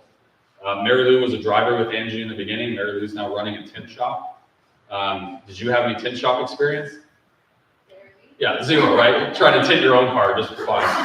But like Mary Lou, I saw like she was working with Angie and she wanted more. And I could have been closed-minded and just said, oh yeah, you're stuck here. Keep driving with Angie, and if you're just gonna be a driver, and we'll work through that. But she was meticulous. She had this like knack for. She was almost like, you reminded me in the design role, those girls cutting fabric, and like everything had to be perfect. That was her, and I think that was our conversations. I saw that in you, and then it related to this tin shop opening up, and I needed somebody that had, an immaculate attention to detail. And now look what she's doing. She's running a tin shop, literally zero experience, doing a great job. It's growing. It took us a while because she didn't know what she was doing. I didn't know what I was doing, but I trusted her. She has a support system, and they're doing great. And our entire staff, like all the women here that came, like all the women live streaming at the store, like we have an incredible team, technicians, parts people. The office is predominantly women. I would say that's normal, but like our girls are awesome. We have the most fun, and yeah, it's incredible. Like if I don't advocate for women, I'm not. I don't know. I just feel like I'm doing an injustice for myself. Awesome. So I always kind of look to you because you're always up to speed on all the technology and all the cool stuff that are going on out there. You're usually the first person I hear stuff of these things about. I think you were the one that got me on the ChatGPT, and now I can't live without it. Yeah. But what's the most exciting technology or trend you're currently watching in the automotive space? Yeah, I think it's AI. I think everybody knows that. It's incredibly terrifying, but then also incredibly exciting. Like, I can't even imagine what we would have done with AI back, in middle school, high school now. So like, I would have been an A student. I would have graduated. Yeah. I think, and I don't like that people are terrified that it's going to take jobs, and it may, and that's the unfortunate side. Is like, it's a tool. I remember on the internet, they said the same thing about internet. They said the same thing about social media. AI is a little more terrifying. Facebook doesn't really, think for itself, which is crazy. But I think if we can utilize it to be more efficient, which, like with Dan, I talked to him, I talked to Brad about like how we're effectively utilizing it for HR with like how we just change structures, and like it's helping us. So I think that is the most exciting piece. I think, but it's also terrifying to like what happens with it if it's uncontrollable. I don't even understand it. Yeah, if it goes rogue, yeah, Terminator's like in the back of the head. You don't want that. So yeah, AI is by far changing. I mean, it's weird how we didn't have AI and then we had it and everything had AI like in 6 months. Yeah. So I can only imagine in a year what's going to come. So. Absolutely. All right. What keeps you motivated and excited about the future of automotive? God, the sales tax checks that we send to the government. No, I think I love, the controllers in the room, you know how much we spend. Oh my God. I'm fortunate enough to be on National Dealer Council and to go back like for Ford and to see how much the automotive industry impacts economies is incredible. It's bigger than we all think. And, with CNCDA coming up, Nick and Brad, this kill shot to these laws and CARB coming up, like we have that power. We are so important to the economy of the state, small towns. And not only that, like we can really impact communities. You know, SAC is new to all of us, the people that have been at the Sacramento store for a long time. It's different. Like we've actually taken a marketing approach. Like we're actually going to spend less money on external marketing this year and really focus on promoting. It's kind of long-winded, but I want to focus on my staff. So like if Johan's like Mr. King Sports, you know, Tara's daughters want academics, you know, help. Johan and the jerseys and the teams and sports. We want to support, you know, I think Girl Scout cookies are bad now. Is that what? I don't think so. Yeah. I still eat them. Oh, okay. Just keep eating. But we want to support the staff so we can like bridge out into the schools, and they know that like other families are like, hey, like I want it to organically stem out. Like I was thinking about, we're supporting all these things, River Cats, Sac Republic, they have all these major sponsors and national coverage, and we're like trying to really take it back in and push that out for my staff. So that's the most exciting thing I think about the car business. Like, you know, we have, I know Maya was scared, she had 6 employees. But I love the fact that we have, you know, we have 180, let's say, multiples. Take your husband, take your kids, take your wives, take your spouses, take your significant others, take your kids. You know, Nick goes from 1,000 to 10,000 that we're supporting, and my store goes from 200 to 600 people I'm supporting. And that is the coolest thing. Like, I don't know if I should say this, like the car business isn't like my jam, but I love being able, being able to support my team and know that they have a place to come to be safe, and they can go home and take care of their families and buy houses and go on trips. And I can support that and make sure that that's a stable place, like life-changing for me. So the car business supplies that. You're so awesome. I want to open it up to the crowd to ask questions for Nate. Take it easy. Take it easy. Good. Oh. All right, question up front. Of course it's you. I don't know if Nate's like or this is how he treats his other male. He's the only male that we work with. Nate's not the only male we work with. We work with a lot of other males, a lot of other male managers, and he leads by example. He has to, or you train them to also be patient with us, because Nate knows I'm hot-headed sometimes, or come off that way. And it's not because I'm working against them. I'm working with them to kind of improve things, you know, to make things easier for everyone. But they're patient, and we joke around, but they also, you can tell that there's a respect that they have for all the women that they're working with. So no matter how we butt heads or any kind of disagreements. So I was just kind of wondering, like, is that something you train them? Do you have to talk them down sometimes? Like, Rain, that's just Raina, you know?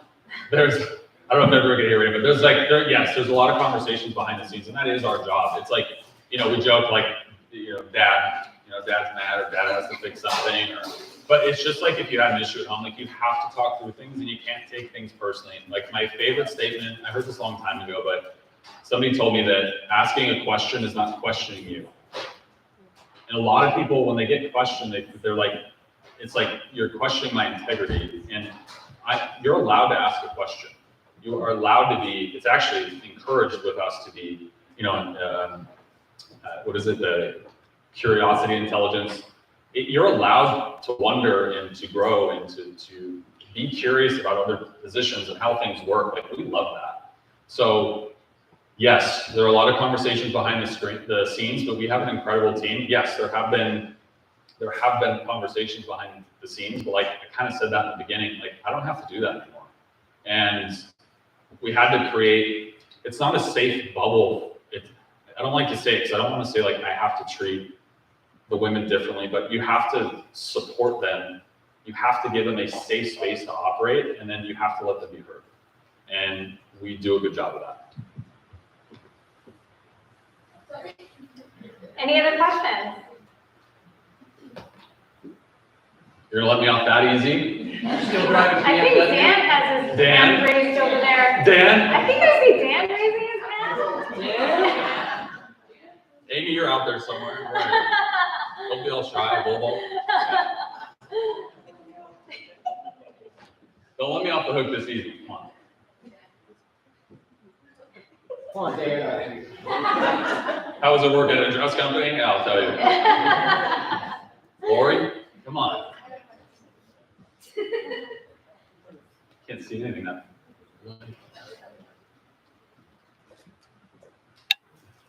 Okay, just asking. If the Devil Wears Prada lady boss was a male, would you have thought of it differently? So in the beginning, oh, sorry, you done? Yeah, I mean, I think you get my question. In the beginning, yes. At the end of that, no. Because I saw, like, I stopped seeing, because, like, in the beginning, I was just, I mean, it was literally the joke. I was the straight male. That's literally what they called me. Even though, was I confused?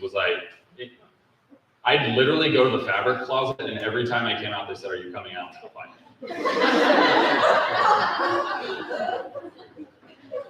But some point in that, like, it was pivotal. It someday became like, I became not one of them, but we finally blurred. There was no lines anymore. It was just, that's Nate. He's incredibly talented, and he supports me, and I support him. And with the boss, like, her issues and, like, why she wasn't a great manager, that was up to her. And that had nothing to do with, like, male, female. And I saw that later. But yeah, I know what you're getting at, and I completely agree. And I feel like that's a very typical stereotype that the women have to, Angie knows it all the time. How often do I have that conversation about you have an uphill battle, unfortunately, by being a woman in leadership? How often? But I also constantly tell her and the other women in our store that I will back you up and you will be supported. And we will get there. It may not be as easy for that path for you, but I got you. Your team has you. You will be supported. It's gonna be okay. You called me out, so I'm gonna ask you. Yes. I was like, I know you're somewhere right there. Just from my own inner workings with you, from the OEM side, I feel like you're very supportive. Do you have any advice for our fellow colleagues here that can share some of the techniques or some of your things that you've learned and how you can be so supportive with, I'd say just OEM, but with everyone? Like some things that you do that are unique. Like specifically to women? Yeah. Yeah, I mean, I was legitimately scared, not going to work, but in that environment. And that's what I always try to relate to. Like, I know, man, Garrett, where's Garrett? Gina Barber is one of our Ford reps. She's like, I swear to God, she's 14 years old. Like, there's no way she's old enough to work. She's like tiny. She's fifth generation Ford employee. And I remember the first day of wholesale, like first we bought the store, the next day she comes in and she's talking about $15 million worth of vehicles. And I was like, in my head, I was like, how are you old enough to like, and then I just started thinking like, she has to be like me and she has to be just as intimidated as I was. And I have to be there for her and I have to support her. And even though she was learning, she legitimately sat down and said, hey, can you help me understand like what you guys are looking at and show me, so I can do my job better. And it was so cool that she felt comfortable enough to do that. And again, obligated to support her. And same with the reps. Like, I know it's not easy for you walking into a male-dominated world and putting on that facade and being tough every day. So the advice is you cannot be naive to that and you have to embrace it. I know the second part to that question is when you're coming back to Volvo. Miss Volvo.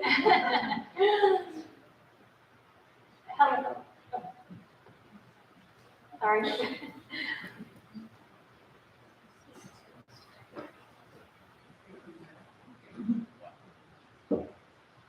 So with being a woman and having shopped for cars many times, can you talk about how maybe some of your learnings and philosophies you're applying towards female consumers? Because I can just say in the past I've been intimidated, not to say that that's always on the fault of the store I'm in, but sort of feeling like I might be taken advantage of. Sure. To the point where I've even just completely shopped for leases 100% online and done it all behind a computer. So I would love to hear, with women's spending power, how do you apply this towards the women who are coming to your dealerships? Yeah, it's really sad. I feel like the amount of women that should come in because of the percentage of decision making, I don't know, what is it, like 80-something percent? Yeah, in a couple of relationships. I will argue to the death with my wife on that. But it sucks because like your experience it happens every day. And then every day that there's a bad experience with female, like she's gone, she's not coming back. Like they send the husband. That's why the husband really shows up, right? So what we try to focus on, like when I see a female walk into the store and they're buying a car, like I literally want to make sure that they are the only thing that matters and we protect her at all costs, because for every one woman that comes in that leaves with a bad taste in their mouth, like they're gone. And it's so sad to watch. And taking what I said earlier, like being heard and just listening, like, do they know, like, does my wife know engine types? Like, no, I don't even know engine types. I actually have a good story. We had a gentleman walk in a long time ago, and he said, hey, can someone come help me take the roof off my Bronco? Does any of you remember this? Yeah. Right? Yes. And he looks at me, and I was like, I don't know how to do that. I was like, I just go out there and start clicking stuff, and hopefully it fell off or it falls off. But I looked at Lily, she's like our Bronco specialist. She knows everything about the Bronco. Now she's this tall, but I was like, Lily knows, and he goes, I need a man. And man, it pissed me off. I was like, I looked at Lily and she goes, I'm okay. So I said, no, Lily's gonna help you because she knows more about Broncos than anyone in this building, including me. And of course she did, and she got it off in like 2 seconds, and they married. But like his perception on her in the store was like already prejudged, and it wasn't right. So like in that moment, again, I had to stand up for Lily and I support her, even though it's uncomfortable for her, but she's stronger than probably me. So if somebody said that to me, I'd just tell them to piss off. So yeah, we have to embrace, like I said, I don't want to say you have to put a protective bubble around, but you have to support women or you're just hurting yourself in the long run. It's like new hires. If a woman comes into the car business and they make it that 90 days, they're good. You have to kind of put a little bit of a bubble just to know that they're okay. It's going to be okay. It's still okay. We support you, and then it turns into this really cool thing. It's like, oh, now these are my brothers who are taking care of me. And there's a light switch that hits, and it's somewhere around 90 days. And the ones that just throw the women into the wolves and say you'll figure it out if you're not tough enough. It's not about being tough. It's just a different mindset from male to female. We just work differently. So we have to protect it at all costs. Yeah, right over here. Uh-oh. So I think it's very important to make sure. Okay, can't have it back.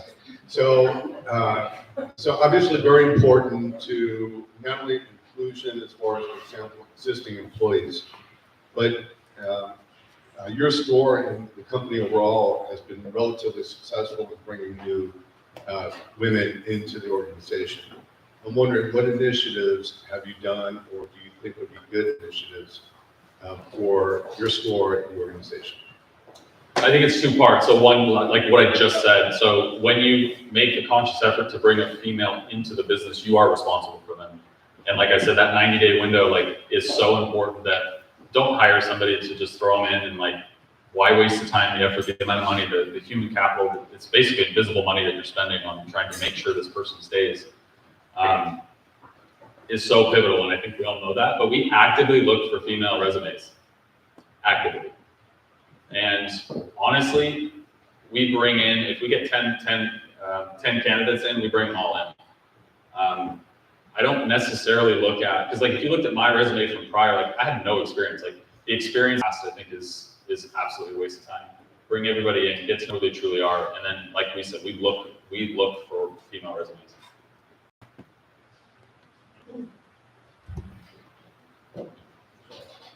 So it's great that you support all the females in your team, but I have a question, like for Lily that you used as an example. Instead of defending her, isn't it better, or would you do that to teach them how to defend themselves versus having a male figure come and basically take control of the situation and stand up for them? I couldn't quite hear. Oh, could you speak up? I couldn't quite hear. The speakers are going that way. No? Is it better now? Yeah, it's great. Okay. Sorry, that's me. It's not my fault. No, I appreciate that you're helping your team of females, but my question was, when you used Lily as an example earlier, isn't it better to teach your female employees or your team how to defend themselves instead of a male figure coming and saving the situation or standing up for them? Yeah, 100%. And that's thank you for bringing that up. Lily is I think in the moment, I was shocked he said that. I wasn't really expecting that in that moment. She was also very shocked, and when I looked at her, you could see that she was like very defeated. And in that moment, if you knew Lily, she's a very sweet, quiet, kind, empathetic person, and he was so overpowering her. I don't think she would have said anything in that moment. So if shame on me if I stepped in front of it. But knowing her and knowing that situation, like I know afterwards we talked, and she goes, "Thank you so much," and how do I avoid that in the future, or how can I talk to them, or I just was there, and I felt responsible. So yeah, learning a lesson, like maybe I shouldn't have, maybe I should have let her. I don't think, knowing her in that moment, she would have said anything. And to your point, maybe I should have let her, maybe I shouldn't have, but we did talk about it, and I love Lily to death, and I support her till the end of days, and she runs the show now, not me. So maybe in some way we did it just took time, but in that moment, yeah, maybe you're right. My question was in general, I just recently did. Yeah. Like, instead of standing up for us being in front of her, but would it be better if you just let them know, hey, you can stand up for yourself and listen to Oh, I do. I do. And sometimes it's funny because it's a beautiful thing to someday, like Lily or even Angie when she finds her voice. Angie in her first EOS meeting, she froze. She was her words, not mine, shaking wet dog. And I let her, I think one of the tricks for me, as I always joke, I'll let you fall, I'll let you make a mistake. You have to learn your own.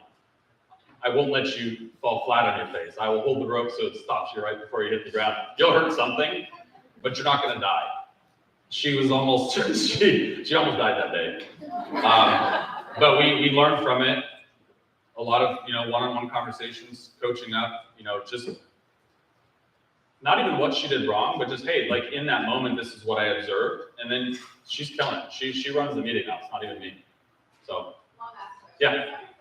So I've noticed some women bosses that are extremely knowledgeable, that when they try to tell the employees something or inform them or ask them for something, they're not taken as serious as when the male manager comes in. Yeah. What is it that as from a male perspective, what do you think the female boss should do in order for everyone to take it more seriously and not depend on the male manager? Yeah, I think, you're always I think it's an uphill battle, period, for women. That's what I've learned. My wife, so really quick, my wife, she's head of US stores for Chanel West. And I attribute a lot to she helps me a lot too when I talk through things. She is a true girl boss. She's a badass. And I respect her a lot. And I know what she goes through, because she says the same thing. She goes, how come when I say it, it doesn't get across, but then when Grant says it, everyone's listening, everyone's doing this, and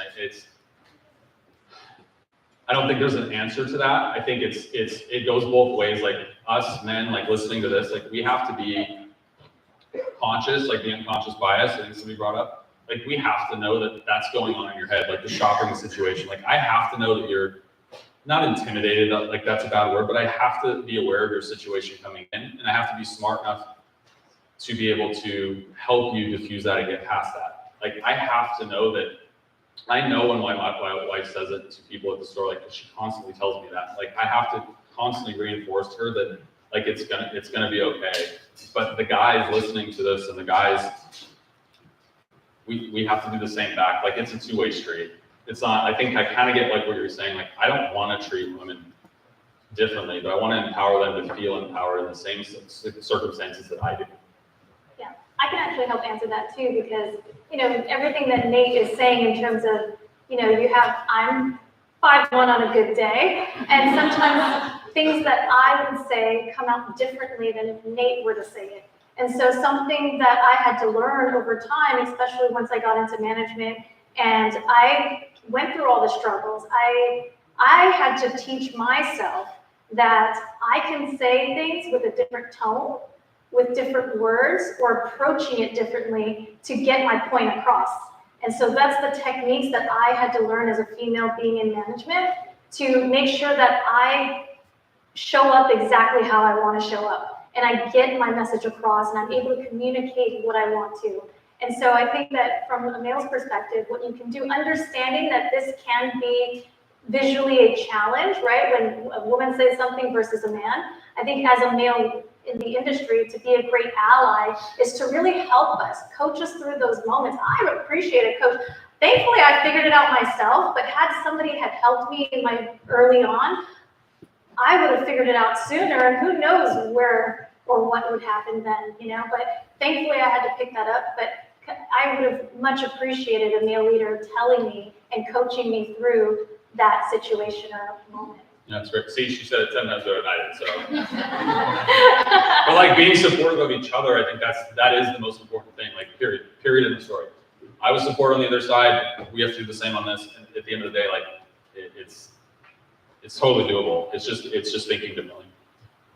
Yeah, well, we've got to eat some, oh, sorry, let's get one more question. So you started off in finance and here you are now in Hollywood. Yeah. I'm assuming that there are a lot of soft skills that went into being able to transition from one industry to another. And I'm wondering, and you both can answer this, what soft skills would you recommend to young people, period? And then how do you view those differently from soft skills that are important to have for a man versus a woman, or do you think they're the same? Ooh.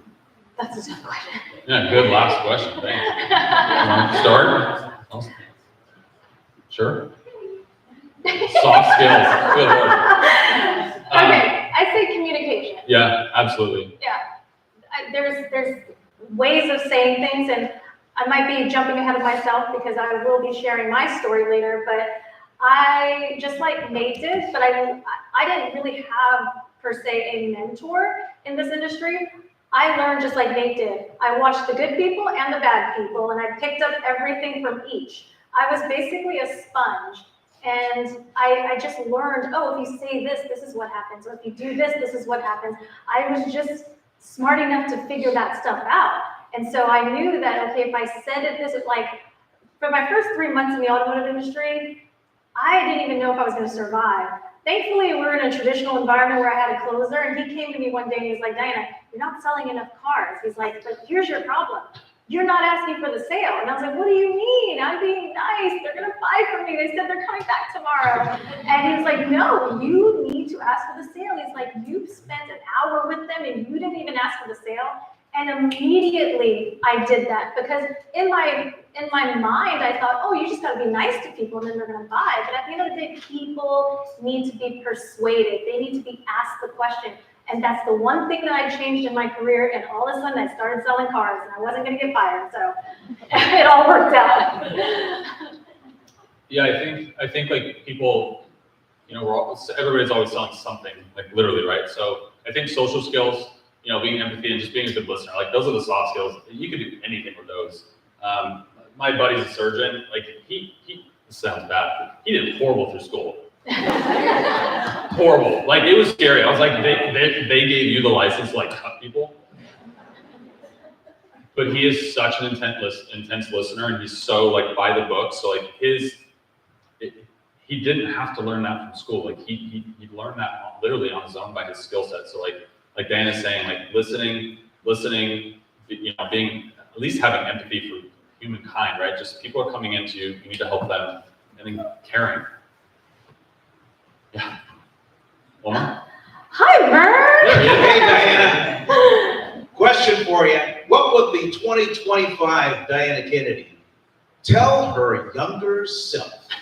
you got this. Ugh. That's a good question. But I would tell myself to be strong. I would say that there were many moments in my career that I wanted to give up. I thought that it wasn't for me. And, sometimes after a good cry, and then, you kind of talk yourself down, and then all of a sudden I start to I convince myself again, right, that this is a place where you belong, and you can do great, and you can be successful. So I would give myself the advice of just stay strong and hang in there, because it's going to be all right. All right, now let's get to lunch because I am starving, and I saved the best for last, and it's Nate. No, I'm kidding. So let's give Nate a great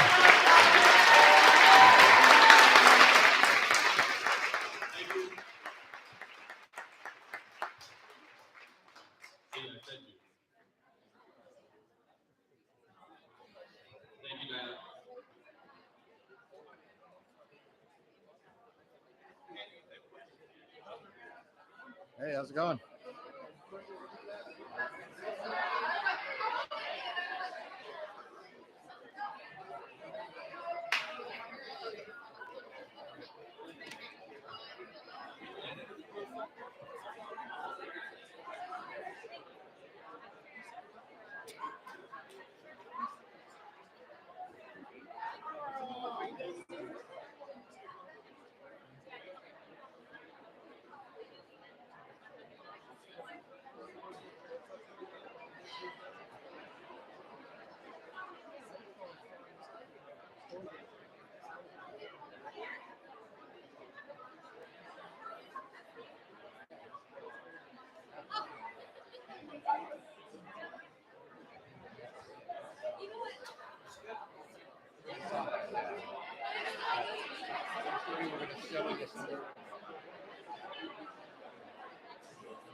So we took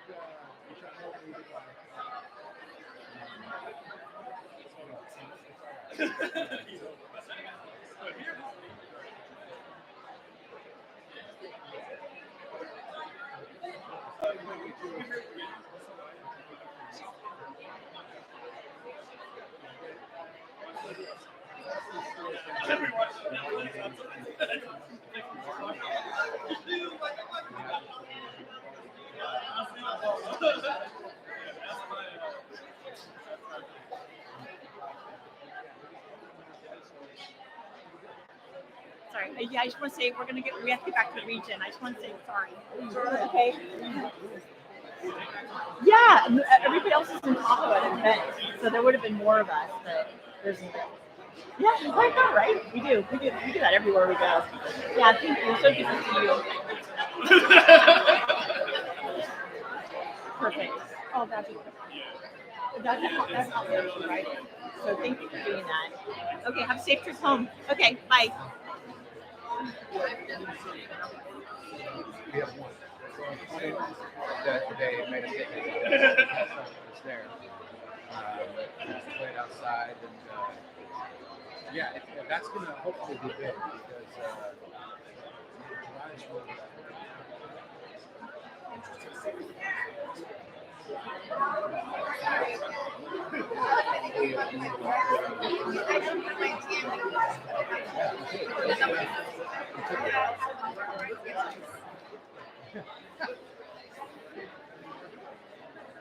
Yeah, they handle really well. Jason, I thought.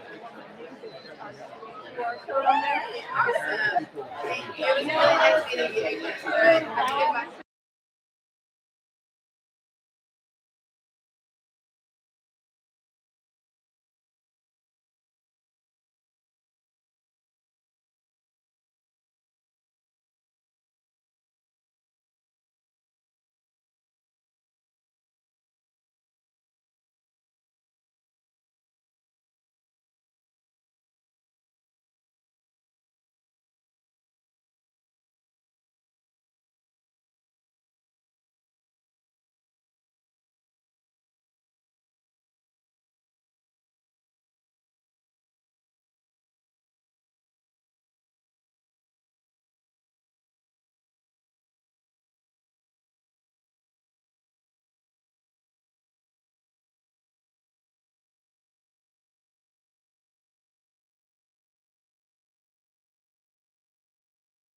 Well,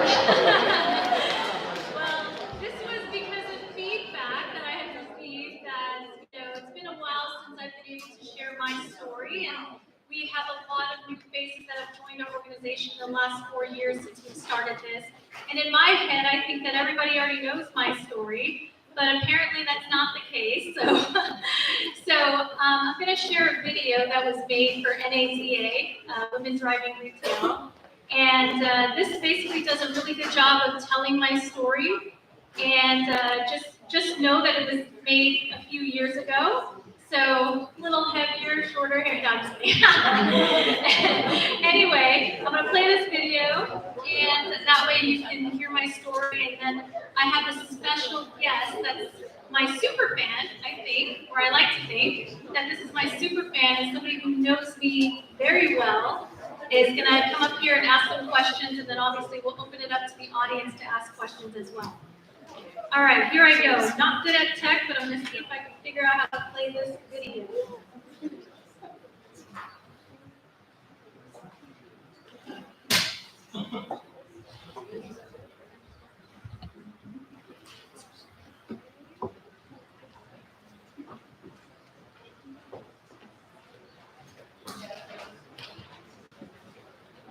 Thank you, Paul.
Eighteen-year-old Diana, I would say, was definitely not logical, adventurous, and I would say pushing boundaries.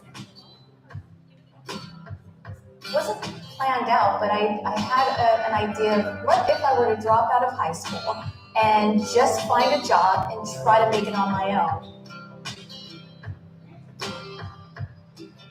Decided that I was going to drive up the auto row in San Jose, and my goal was I was just going to pull into a dealership and ask for a job. I didn't know if they had any openings, but I was determined to find a job that day. I didn't want to go home unless I had a job. Pulled into the Honda dealership, said I was looking for a job. He asked me what I wanted to do. I said anything. So next thing you know, I'm in front of 2 sales managers and I get offered a job, and that starts my sales career. My name is Diana Kennedy, and I'm the general manager of Global Cars Marin. I work for the Price Sims Group, and I've been with Price Sims for 12 years now. So my mom is a typical Asian traditional woman. She actually came to the States. She was sponsored by her sister. I would say that's definitely where I got my strength and my resilience and my determination problems from my mother. I was working at my mother's business since I was 9 years old, and so I felt a huge pressure to continue those responsibilities and take over my mother's business, and I didn't really like that feature. I didn't see myself being in that restaurant business forever. My life, I saw how hard my mom worked, and while it was very rewarding, I also thought I could do more.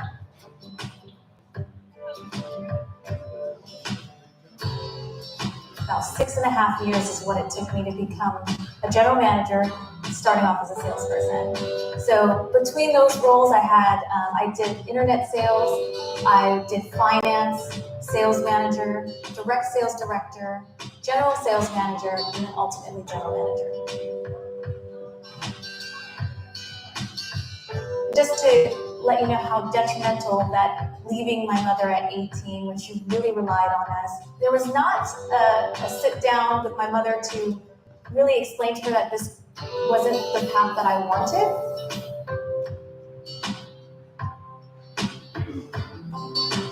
We always reflect a lot of times on, hey mom, do you remember when I ran away from home at 18? And of course we smile about it and we laugh about it now, but again, it was the best decision I've ever made in my life, not knowing it at the time.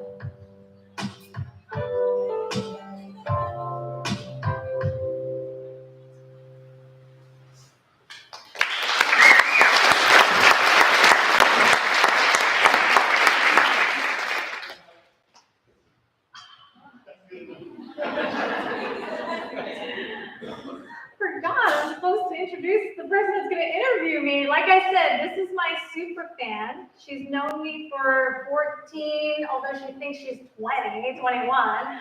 But my daughter, Kaylee's here. She's going to ask me some tough questions.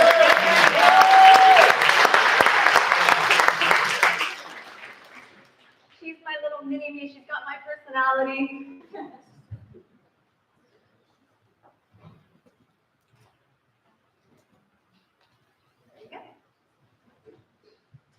And then we'll open it up for the audience to ask. When you were my age, what were you most interested in? Well, I was definitely interested in cute boys. But I would say that I was actually very interested in my mother's business at the time. So I was 14, and as you may know from the video, I started working at 9 years old. And I know when I say that, most people don't believe me, but let me just give you how it happened. So my mom basically was a single mother. She came to the United States being sponsored by her sister, and she married a military man. And she wasn't really happy with status quo, so she wanted to have her own business. And so she opened up her own business, and at 9 years old, my mother would pick us up from school and take us straight to the business. And if you've ever been in a small business where you're owner operator and you're like 1 or 2 employees, like you literally do everything. And so it was, do your homework and then here's some chores for you to do. And so eventually those chores became our jobs. But I was really interested in the business because I would say that I got all my selling skills from my mom. So some of you may relate to this, but my mom taught me that when somebody orders 1 pound of barbecue pork, you always make sure it's a little bit more than 1 pound. Never under, but just always a little bit over. And then she also taught me always upsell. So she's like, if they order one thing, you need to make sure you offer them other things on the menu. And I started to see at 14 years old the fruits of my labor. I was like, wow, so this is what happened, and now this is the result of it. And so I was really interested in the family business at the time. And I really felt that what I was doing and helping my mom made a big difference. And I know that she depended on us very much. And so obviously not wanting to disappoint her, I was really, really invested in helping her succeed in that business. What was the hardest part about working at a young age? Working at a young age was very hard because I felt like I had no life. So when my friends would ask me to go out with them or go places or have sleepovers, the answer was always no. And it's because she truly depended on us to be there for her. And also being very traditional, she didn't allow me to sleep at other people's houses or going out with strangers that she didn't know was dangerous. And so to protect me, I had to stay and work. But I would say that that's really the reason that led me to run away at 18 years old is because, I was working 7 days a week. Like, and I mean that. And so when I actually got my first real job, which is working at Honda Stevens Creek, they were like, oh yeah, you're gonna get Tuesday, Wednesdays off. And I was like, what? I get 2 days off? They're like, yes. I was like, this is so amazing. But ultimately, working at a young age and feeling deprived of having a normal life is the reason that caused me to make that scary decision at 18 years old. And I'll tell you that getting my driver's license at 16 years old meant freedom, and so that's when it all started going downhill from there. I was a struggling teenager. By that time, I wasn't even going to any of my classes because, again, I looked at school as, this is my free time. I don't have to work right now, so let me go cut school and go hang out at the mall, go watch a movie, hang out with my friends. And so that really ultimately led to my decision of wanting to run away at 18 because I didn't like what the future looked like for me at that time. And again, my mother being so dependent on me and my brother and being very traditional, there was no way I could have sat down with her and told her that this was not my future and I didn't want to do this anymore. So I had to make that decision that I was gonna not tell her, pack my bags one day, throw it in my car, and thankfully, I had some friends that were older than me, and they already had an apartment. And so I had begged them, you know, let me sleep on your couch. I promise I'll pay rent. And that is the reason why you hear from the video that I needed to find a job that day, because I had already made a commitment to my friend sleeping on their couch that I was going to help pay for the rent. So I needed to find a job. Sorry, I know I'm going long-winded here, but that's why it was so hard working at a young age. Who do you look up to? I look up to my mom. So my mom is my mentor, my inspiration. She, and I know this is a safe space to say this because she's in Vietnam right now. She will not know that any of this is being told right now. But my mom is a badass, and I'll tell you why. So I mentioned earlier, my mom was sponsored here to the States, and she married my father, who was in the military, and she was not happy with status quo. Well, she quickly found out that you could go to the Navy Exchange in the commissary, and you could buy cigarettes for a lower price than the public could. So she found that to be a great business opportunity. And having friends that have food trucks that are Vietnamese, and she didn't know a lot of English, but enough to get by. But, you know, she had some friends that had food trucks and were like, hey, if you could hook us up, we'll buy it less from you than we could at public. We still make a profit, we make a profit, and it's a win-win. All of a sudden, she starts literally raging every commissary and Navy Exchange. And I remember as a kid tagging along with her and going into the Navy Exchange and the commissary and her just going in there just to buy cigarettes. But she basically raised enough money, cash, to buy her first business. And that was the ballet, which those of you may know, I grew up in Hawaii, and so that was it was a chain sandwich / pho chain, very popular there. And so she bought her first business, and then when my parents divorced, my mom decided it was time for a change, and she looked at a business that was for sale in California, and then sold that business and bought her next business, which is that Chinese barbecue restaurant that you see in that video. So when I described they ask for 1 pound, you give them just a little bit more than that, or you always upsell. But my mom was really my inspiration, and I didn't know it at the time. So this is me reflecting as an adult and looking back on my childhood and just really seeing her be such a strong person and really hustling and just learning on her own. And if I was working 7 days a week, she was working 7 days a week. So she truly is my inspiration and my mentor. What motivates you to get up every day? Well, you definitely motivate me to get up every day. Trust me, having a 14-year-old girl who's girly just like me, we're going to Sephora, to Ulta. Shopping adventures are very expensive, so I have to make sure I uphold this lifestyle that we are used to now. But all joking aside, like I'm motivated by being able to provide a life that my family, my kids can be proud of. And I would say the second thing that motivates me, and I know that Nate mentioned it earlier, but that really is also my fuel. is just knowing the impact I have on the lives of the people around me. I've been able to fortunately be a part of, or I would like to think to be a part of, but I've seen many people with the income that they've earned in this business be able to buy homes, buy luxury cars, have children, and just have a very successful life. And I actually remember this story because this is probably what made it real for me. I was a direct sales director at Toyota Sunnyvale, and I was leading a team of like 21 people. And it was the beginning of the year, and I just thought, you know what, why don't I get my team to write down their personal goals for the year? So I had everybody write down their personal goals, and we sat down and talked about it, because for me, I was like, well, what can I do to help them get to these personal goals? And this one I remember so well because it was just like picture perfect. So his two goals were, I want to buy a home this year, and I want to drive a car that's worth more than $50,000. And I was like, well, that's awesome. So of course he buys his home that year. And then thankfully, Toyota had to get rid of some Mirais, so they had an employee deal with a $15,000 deal card, and so bam, you got that at least, and we were able to check off both those boxes. And I remember just really, like, we celebrated it. It was just an awesome thing. And then I thought to myself, I was like, I want to do this more. And so that's what inspires me to wake up every morning, is knowing the impact that I have on the lives of the people around me. How would you describe your leadership style? How would you describe your leadership style?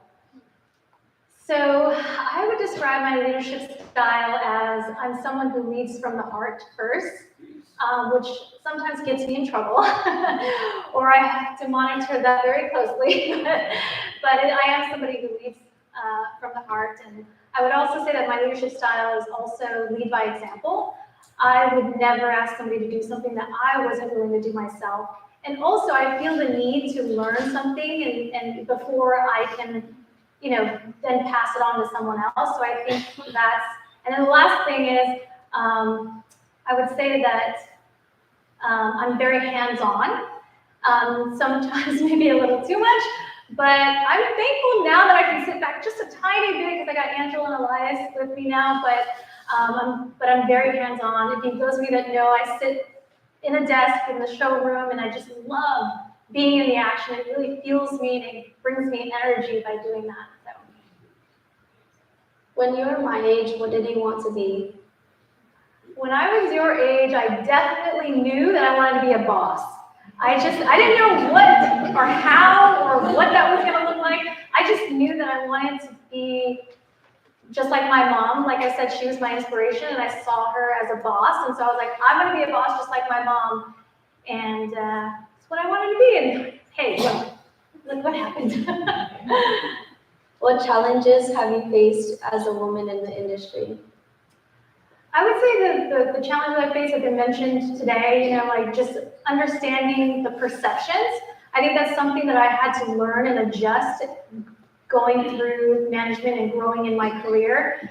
And also I would say that my biggest challenge that I have to deal with almost on a daily basis, although there's some good days and some bad days, but I suffer from a lack of confidence.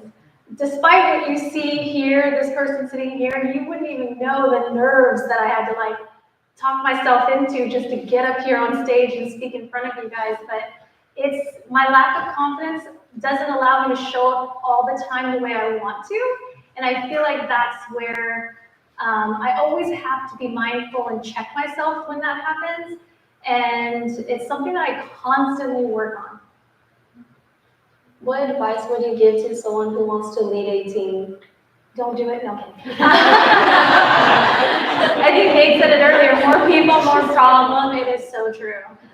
No, so if you really want to lead a team, be prepared for disappointment. I think that's something that I had to learn because I feel like everybody wants to do their best and is going to do their best. And I'm always coming from a lens of positivity or optimism. And I think that disappointment has happened a lot in my career. And so I think growing from that, I've learned ways to, one, be more proactive to prevent disappointment.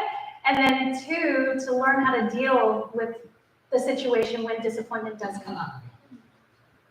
what's the best piece of advice you have ever gotten? So the best piece of advice that I've ever gotten, I really want to acknowledge one of my male leaders in the room because it's something that, you know, is kind of been told today is, you know, I think back to my story and it would have been so different had I not felt the support and the mentorship. And because there's a lot of times where I didn't believe in myself, and so having a male mentor really uplift you and help bring back the confidence is huge. And I would like to acknowledge Brad, because he gave me this advice just recently, with perfect timing. And it just reminded me of something that's so important. So it was a very challenging situation that I was dealing with at the time. And he said, do not let this situation change you. Be who you are. And it just hit me. And it reminded me of a time where I really struggled in my career. I was the GSM at Toyota Sunnyvale, and I was going through the Mark Wright program, which those of you who have been through it know that it's a very intense program. It really pushes you outside your comfort zone, and it really pushes you outside of the boundaries that you really know you even have. But it was a time in my career where I had to make a big decision, and I felt like that decision could potentially compromise who I am, or that I needed to change myself to be able to make this decision or to even be successful in this business. And so it really was a turning point in my career where I had to literally talk myself out of it. So out of like having a really good cry and then talking to my husband, I finally like shaked it off, and this is like the aha moment that hit me. And I said, who I am got me this far, and so I needed to believe that who I am is good enough. And then I also needed to tell myself that it's okay to change the way I speak or I approach things or my communication, but that does not have to compromise who I am. So I needed to make an adjustment personally, but I can do that without changing who I am to my core. I can believe the things I believe and lead by heart and my morals and my values, and I did not have to compromise who I am. So I want to thank Brad for getting me out of that situation, but really reminding me of a very pivotal moment that could have, if I didn't shake it off and talk myself out of it, who knows where I'd be. But that was just a very critical moment that happened to me in my career. What is your favorite memory of us together? So my favorite memory is actually, it was a business trip that turned into a girls trip. So I had to go to Charleston for a meeting, and Kaylee decided to tag along with me. So she had a whole agenda mapped out of all the things that she wanted to do. And by the way, this is our first girls trip, like on an airplane going together. So it was very special for me. But I suggested one thing because I had done it before. It was the best experience ever, but I wanted to go on the horse and carriage ride with her. I had done it before, and it's just a great experience, and it's just fun. And so I had suggested that, and she gave me the look like, oh my God, I can't believe you want to make me go on a horse and carriage ride. So she was like complaining about it, but I still pushed it anyway, because I was like, it's so fun, you're going to enjoy it.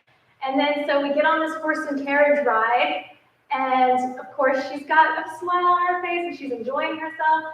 But at the end of the trip, I asked her, I said, what was your best part of the trip? She said, the horse and carriage ride.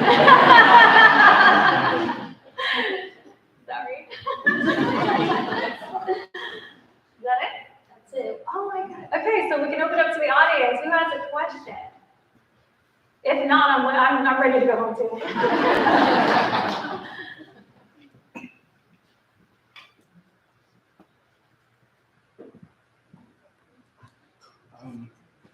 What's your favorite thing about being a working mother, and what's your most proudest moment of your daughter? I'm gonna try not to be serious. But so I guess my favorite thing is I get to be away from teenagers for 8 hours a day.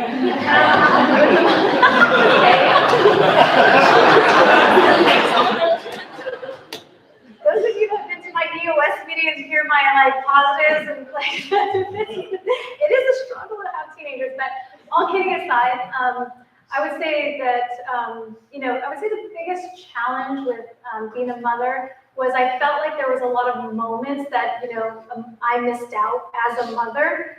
I'm very thankful that my husband was able to take on the burden of the household duties in terms of taking the kids to school, making sure they're fed and that they're safe so I don't have to worry about them, because that allowed my mind to be free and focused at work. And so I would say that I tend to feel like I've missed out on certain things, although while I joke about them being teenagers, I love them being teenagers because I can actually speak and like they can be heard, I can be heard, and we can develop and create a beautiful relationship that we have now. So she's my best friend, I think. Oh, and then what was the second part of the question? The most proudest moment that you have in your life. Proudest moment as a parent or as a parent? Oh, okay. So my proudest moment as a parent is seeing my kids grow in basketball. And this is more like a reference because it is just real life. So I've loved seeing my kids start from not knowing how to play basketball to putting in the work, practice. I've seen my kids, this one not so much, but my son, he'll practice 5 days a week out in the driveway, 4 or 5 hours till late. We have to like make him come inside. But him doing all that work, I saw his skills improved, and he went from being a bench player to being a starter on the team. And so to me, that's just a huge, proud parent moment, seeing your kids figure out the ingredient. And this is no push by me, by the way. This is them making the decision on their own and wanting to improve their skills and really putting the effort in and becoming better. So it just makes me hopeful for their future, because I think as all parents, all we really truly want is for our kids to be successful. And so knowing that they know what ingredient it takes to be successful just makes me proud. I have a question. And what's the question? So our two young listeners to be able to sit next to you day in and day out, and are they able to witness you selling great things? I was just saying that I'm fortunate to sit next to you day in and day out, and I'm able to witness the great days with the customers and the sales team, and the challenging days with the customers and the sales team. And if anyone from the outside, they would never know from your reaction any different. So I want to know, how are you able to handle your grace? Do you have a secret hobby we don't know about on the side, or how do you handle your grace throughout every situation?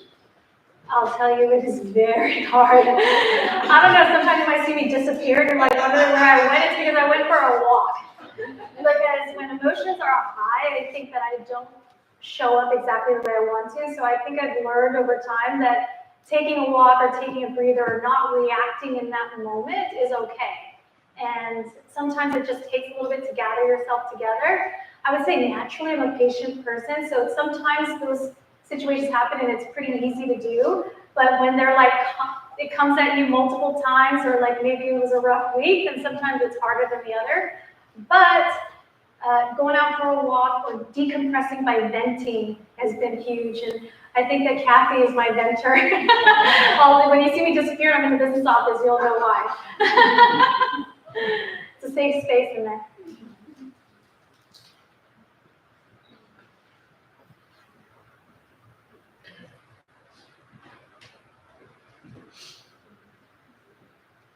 When you first started in sales, did you always have GM in your mind? And how did that next step come about? That's a good question. So, as you know, I started out at 18 working at Honda Stevens Creek. I worked there for about 1.5 years, and then I would say I got crapped out. And then after I reconciled with my mom, we started to develop our relationship again. She convinced me that I should come back to the family restaurant business. And because I was crapped out, and again, like I would say that my first time in the automotive career, my automotive journey was just a job. Like I needed a job, it was great income, and my mom convinced me, and I was 19 at the time, so I was like, ooh, 19-year-old, I could be a business owner? That sounds attractive. I've always wanted to be a boss, so let's give this a try. And I would say that was probably the best, although I regretted it very quickly, But it was the best decision I made because it really put perspective to me that the automotive industry is my career. So the second time I entered into the automotive industry was when I interviewed at Toyota Sunnyvale. Where's my Toyota Sunnyvale crew? But I interviewed at Toyota Sunnyvale, and I actually do remember this very clearly because they asked, where do you see yourself in 5 years? And I said, I want to be a general manager. I did not say that thinking that that could even be a possibility, but I wanted to show them that I was motivated and that this is going to be a career for me. And so that's what I said. Did I believe it at the time? Absolutely not. I think even when it happened, I still didn't believe it, but when I got to GSM level, I still didn't even believe that I could get to the next step. I was just like, oh, I could be at GSM for 20 years. This is great. I've got things dialed in and it was fun. I would say the funnest job I've ever had is being a GSM because you have enough responsibility, but not all the responsibility. So it's like you got that good in between, but it was the funnest job I've ever had. And I still have to, I was telling somebody earlier today, I still have to pinch myself because I don't believe that it's true. Like I can't, like being able to be on this platform and speak in front of all of you is a very humbling thing. And although you hear me talking right now, it's really hard to talk about myself. Like trying to gather up the nerves and wanting to do this was really, really hard. But when I'm being told that it really inspires, and then that's what keeps me going and wanting to do this. So, sorry, that was long-winded. So I know in some of our conversations, we talked about how women in the male-dominant industry feel a little bit intimidated while they're going through the growing process of coming into leadership, and all that's new for everybody. And I know that we've asked the guys, what do they do to support us? What is something that you practice on a daily basis to support them not feeling intimidated by us coming into more dominant roles? Yeah, I'm super thankful because I feel like everybody around me is very supportive and very, inviting. And I would say that we really have a culture that really allows women to thrive and be successful. I would say that maybe I can kind of divert this a little bit to like maybe a little piece of advice, and something that maybe has worked for me is I think my power is being naive. And I mean that genuinely because in a lot of these situations that were very tough, like thankfully I was naive because had I even known things, it'd be tough, right? So I think my power is in being naive, and I don't necessarily need to be so open to what's going on around me, right? The thing that pushes me is that I see myself in the industry and I want to be successful, and I never want to give up. Even when I've been through a lot of challenging situations, I may say, or I may tell myself at the time, I want to quit and I don't want to continue doing this, but I eventually talk myself out of it, whether it's 24 hours, 48 hours, or 72 hours. Hopefully it doesn't last that long, but sometimes it does, and I just really have to push myself out of that mindset and back into believing in myself. So I actually want to piggyback on that because that's a really, really critical point. Because we talk about a lot of the feel-good things as far as how we support each other and support members and how we improve. But on an individual basis, there are times, can you point out a time when specifically you were told that you can't succeed at this, or you failed? And how, without going outside, what did you tell yourself, or what did you say, how am I going to regroup, or how am I going to overcome this, and what? That's a very good question, because many of you have been in this company a long time, you probably have seen my journey, but I got my first general manager position at Toyota Marin, and it was a big job, huge monster of a store. I was in above my head, and at that time I didn't utilize the resources that I had in front of me, and that was my biggest failure.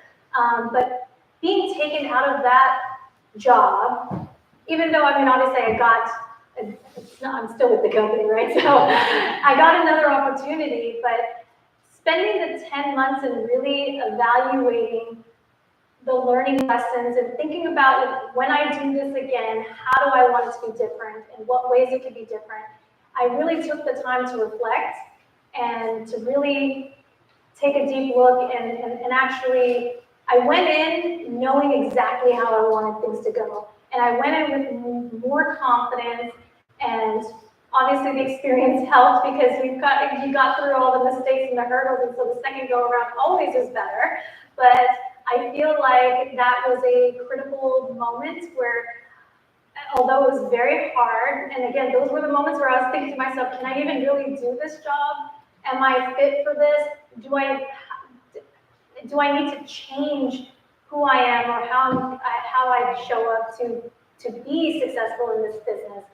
And so I would say that, again, I had to talk myself out of those moments, but that was I took that as an opportunity to learn and grow and show up better my second go around.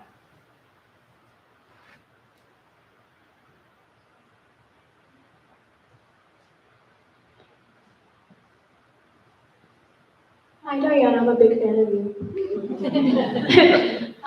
In light of all of the risks that you've taken in your life and kind of the insecurity of leaving home at such a young age, I was curious at what point in your life or career you transitioned from feeling like you were surviving to feeling like you were truly living in your moment? Good question.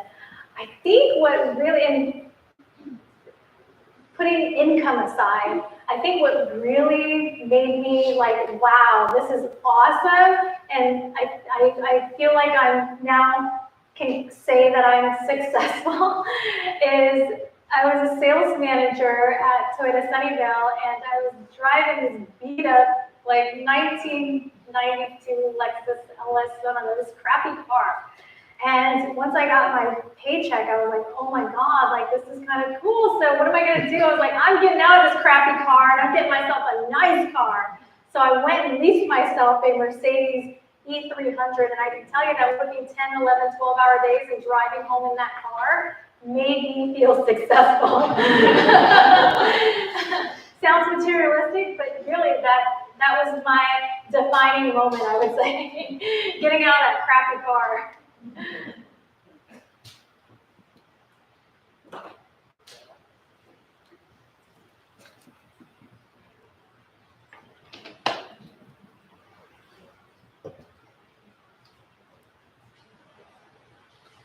Thank you, and I'm a big fan of yours too, Diana, and I'm a really big fan of mother-daughter moments, as you know.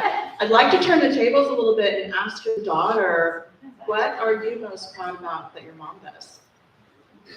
I'm most proud that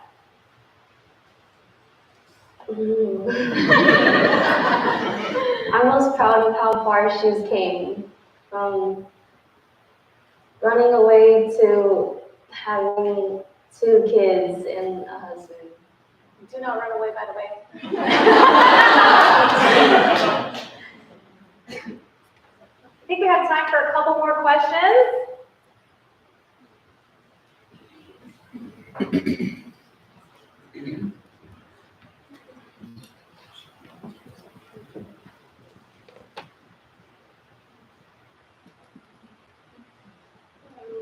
You've mentioned you've had male mentors.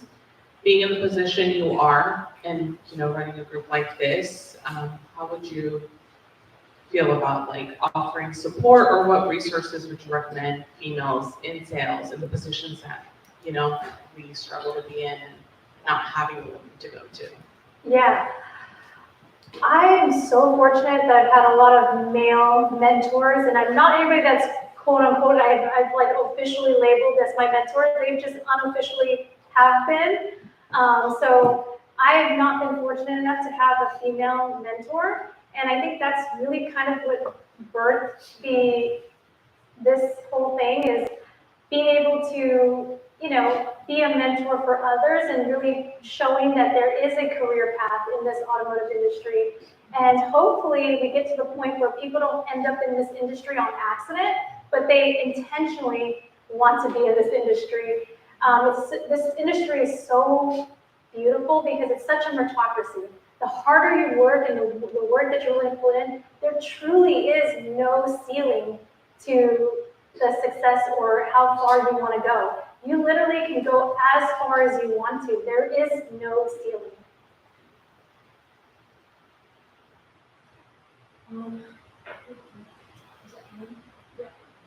Okay, I just couldn't hear myself. So. Mike, okay, there we go.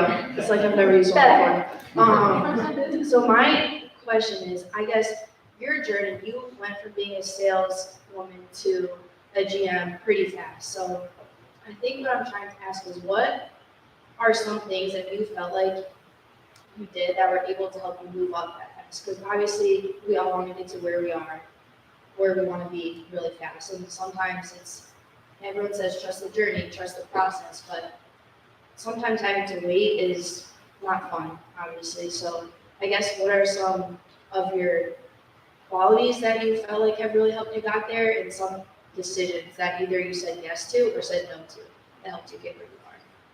That's a good question. So I would say one, and I know that, but truly it's luck and opportunity. You know, I was very, very lucky to have found the right organization to join. I did interview multiple places, but I decided to join Toyota Sunnyvale, not knowing at the time what a great group it is, right? Because you don't know when you're interviewing until you're actually working in the organization. And being able to work at Toyota Sunnyvale, which is like the mothership that kind of birthed this company, and it's where we're at. And I didn't know at the time, but apparently I was applying at the store where they birth general managers and people move up. Like that was literally the training ground. And that's why I think I was so fortunate, because just by luck, I ended up in the right group, the right dealership, and because of there was so much movement and the company was growing, opportunities came up. And don't get me wrong, you're hearing the fairy tale version, but there were opportunities that I got passed up on. Just because an opportunity, they didn't automatically give it to me, but what set me apart was my work ethic. I told you earlier that I went from working 7 days a week to working to 5. I outran everyone. I outlasted everyone. I was sometimes even the last person to leave. And I think the other thing that's important too is I had such a strong foundation and support from home that if I needed to stay till midnight to close a deal or to make a car deal happen, I was not given a hard time at all. I had so much support and foundation at home that I was able to outwork everybody. And even when I got passed up on those opportunities, I had 2 choices to make. Either I angry, upset, and give up, or I prove them wrong. Prove them wrong if they made the wrong decision and earn that position. And so I think that was my whole mindset. And also, like I said earlier, like me being naive was my superpower, because I was blinded by a lot of things that were happening and I didn't need to. And all it would do is just distract me. So I was very thankful that I was with the right organization, the right dealership, and my work ethic, I think, played a lot to that, because those of you that worked with me, I'm definitely not the smartest, not the best salesperson. I mean, I was always above average, and I always made sure that I outworked everybody. I think we can do one more question, and then we'll have to wrap it up. Anybody want to ask the final question? If not, I'm good too. All right, well, thank you guys so much. I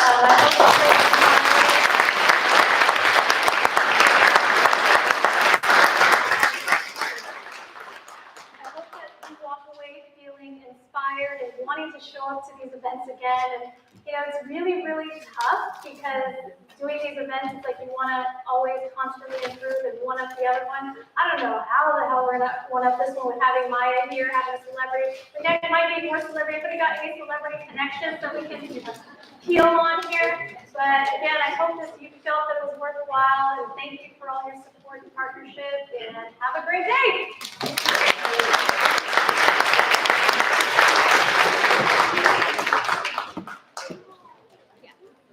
Are you guys driving back?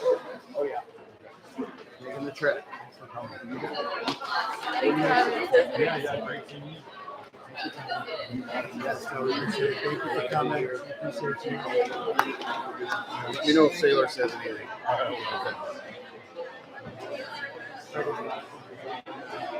Okay.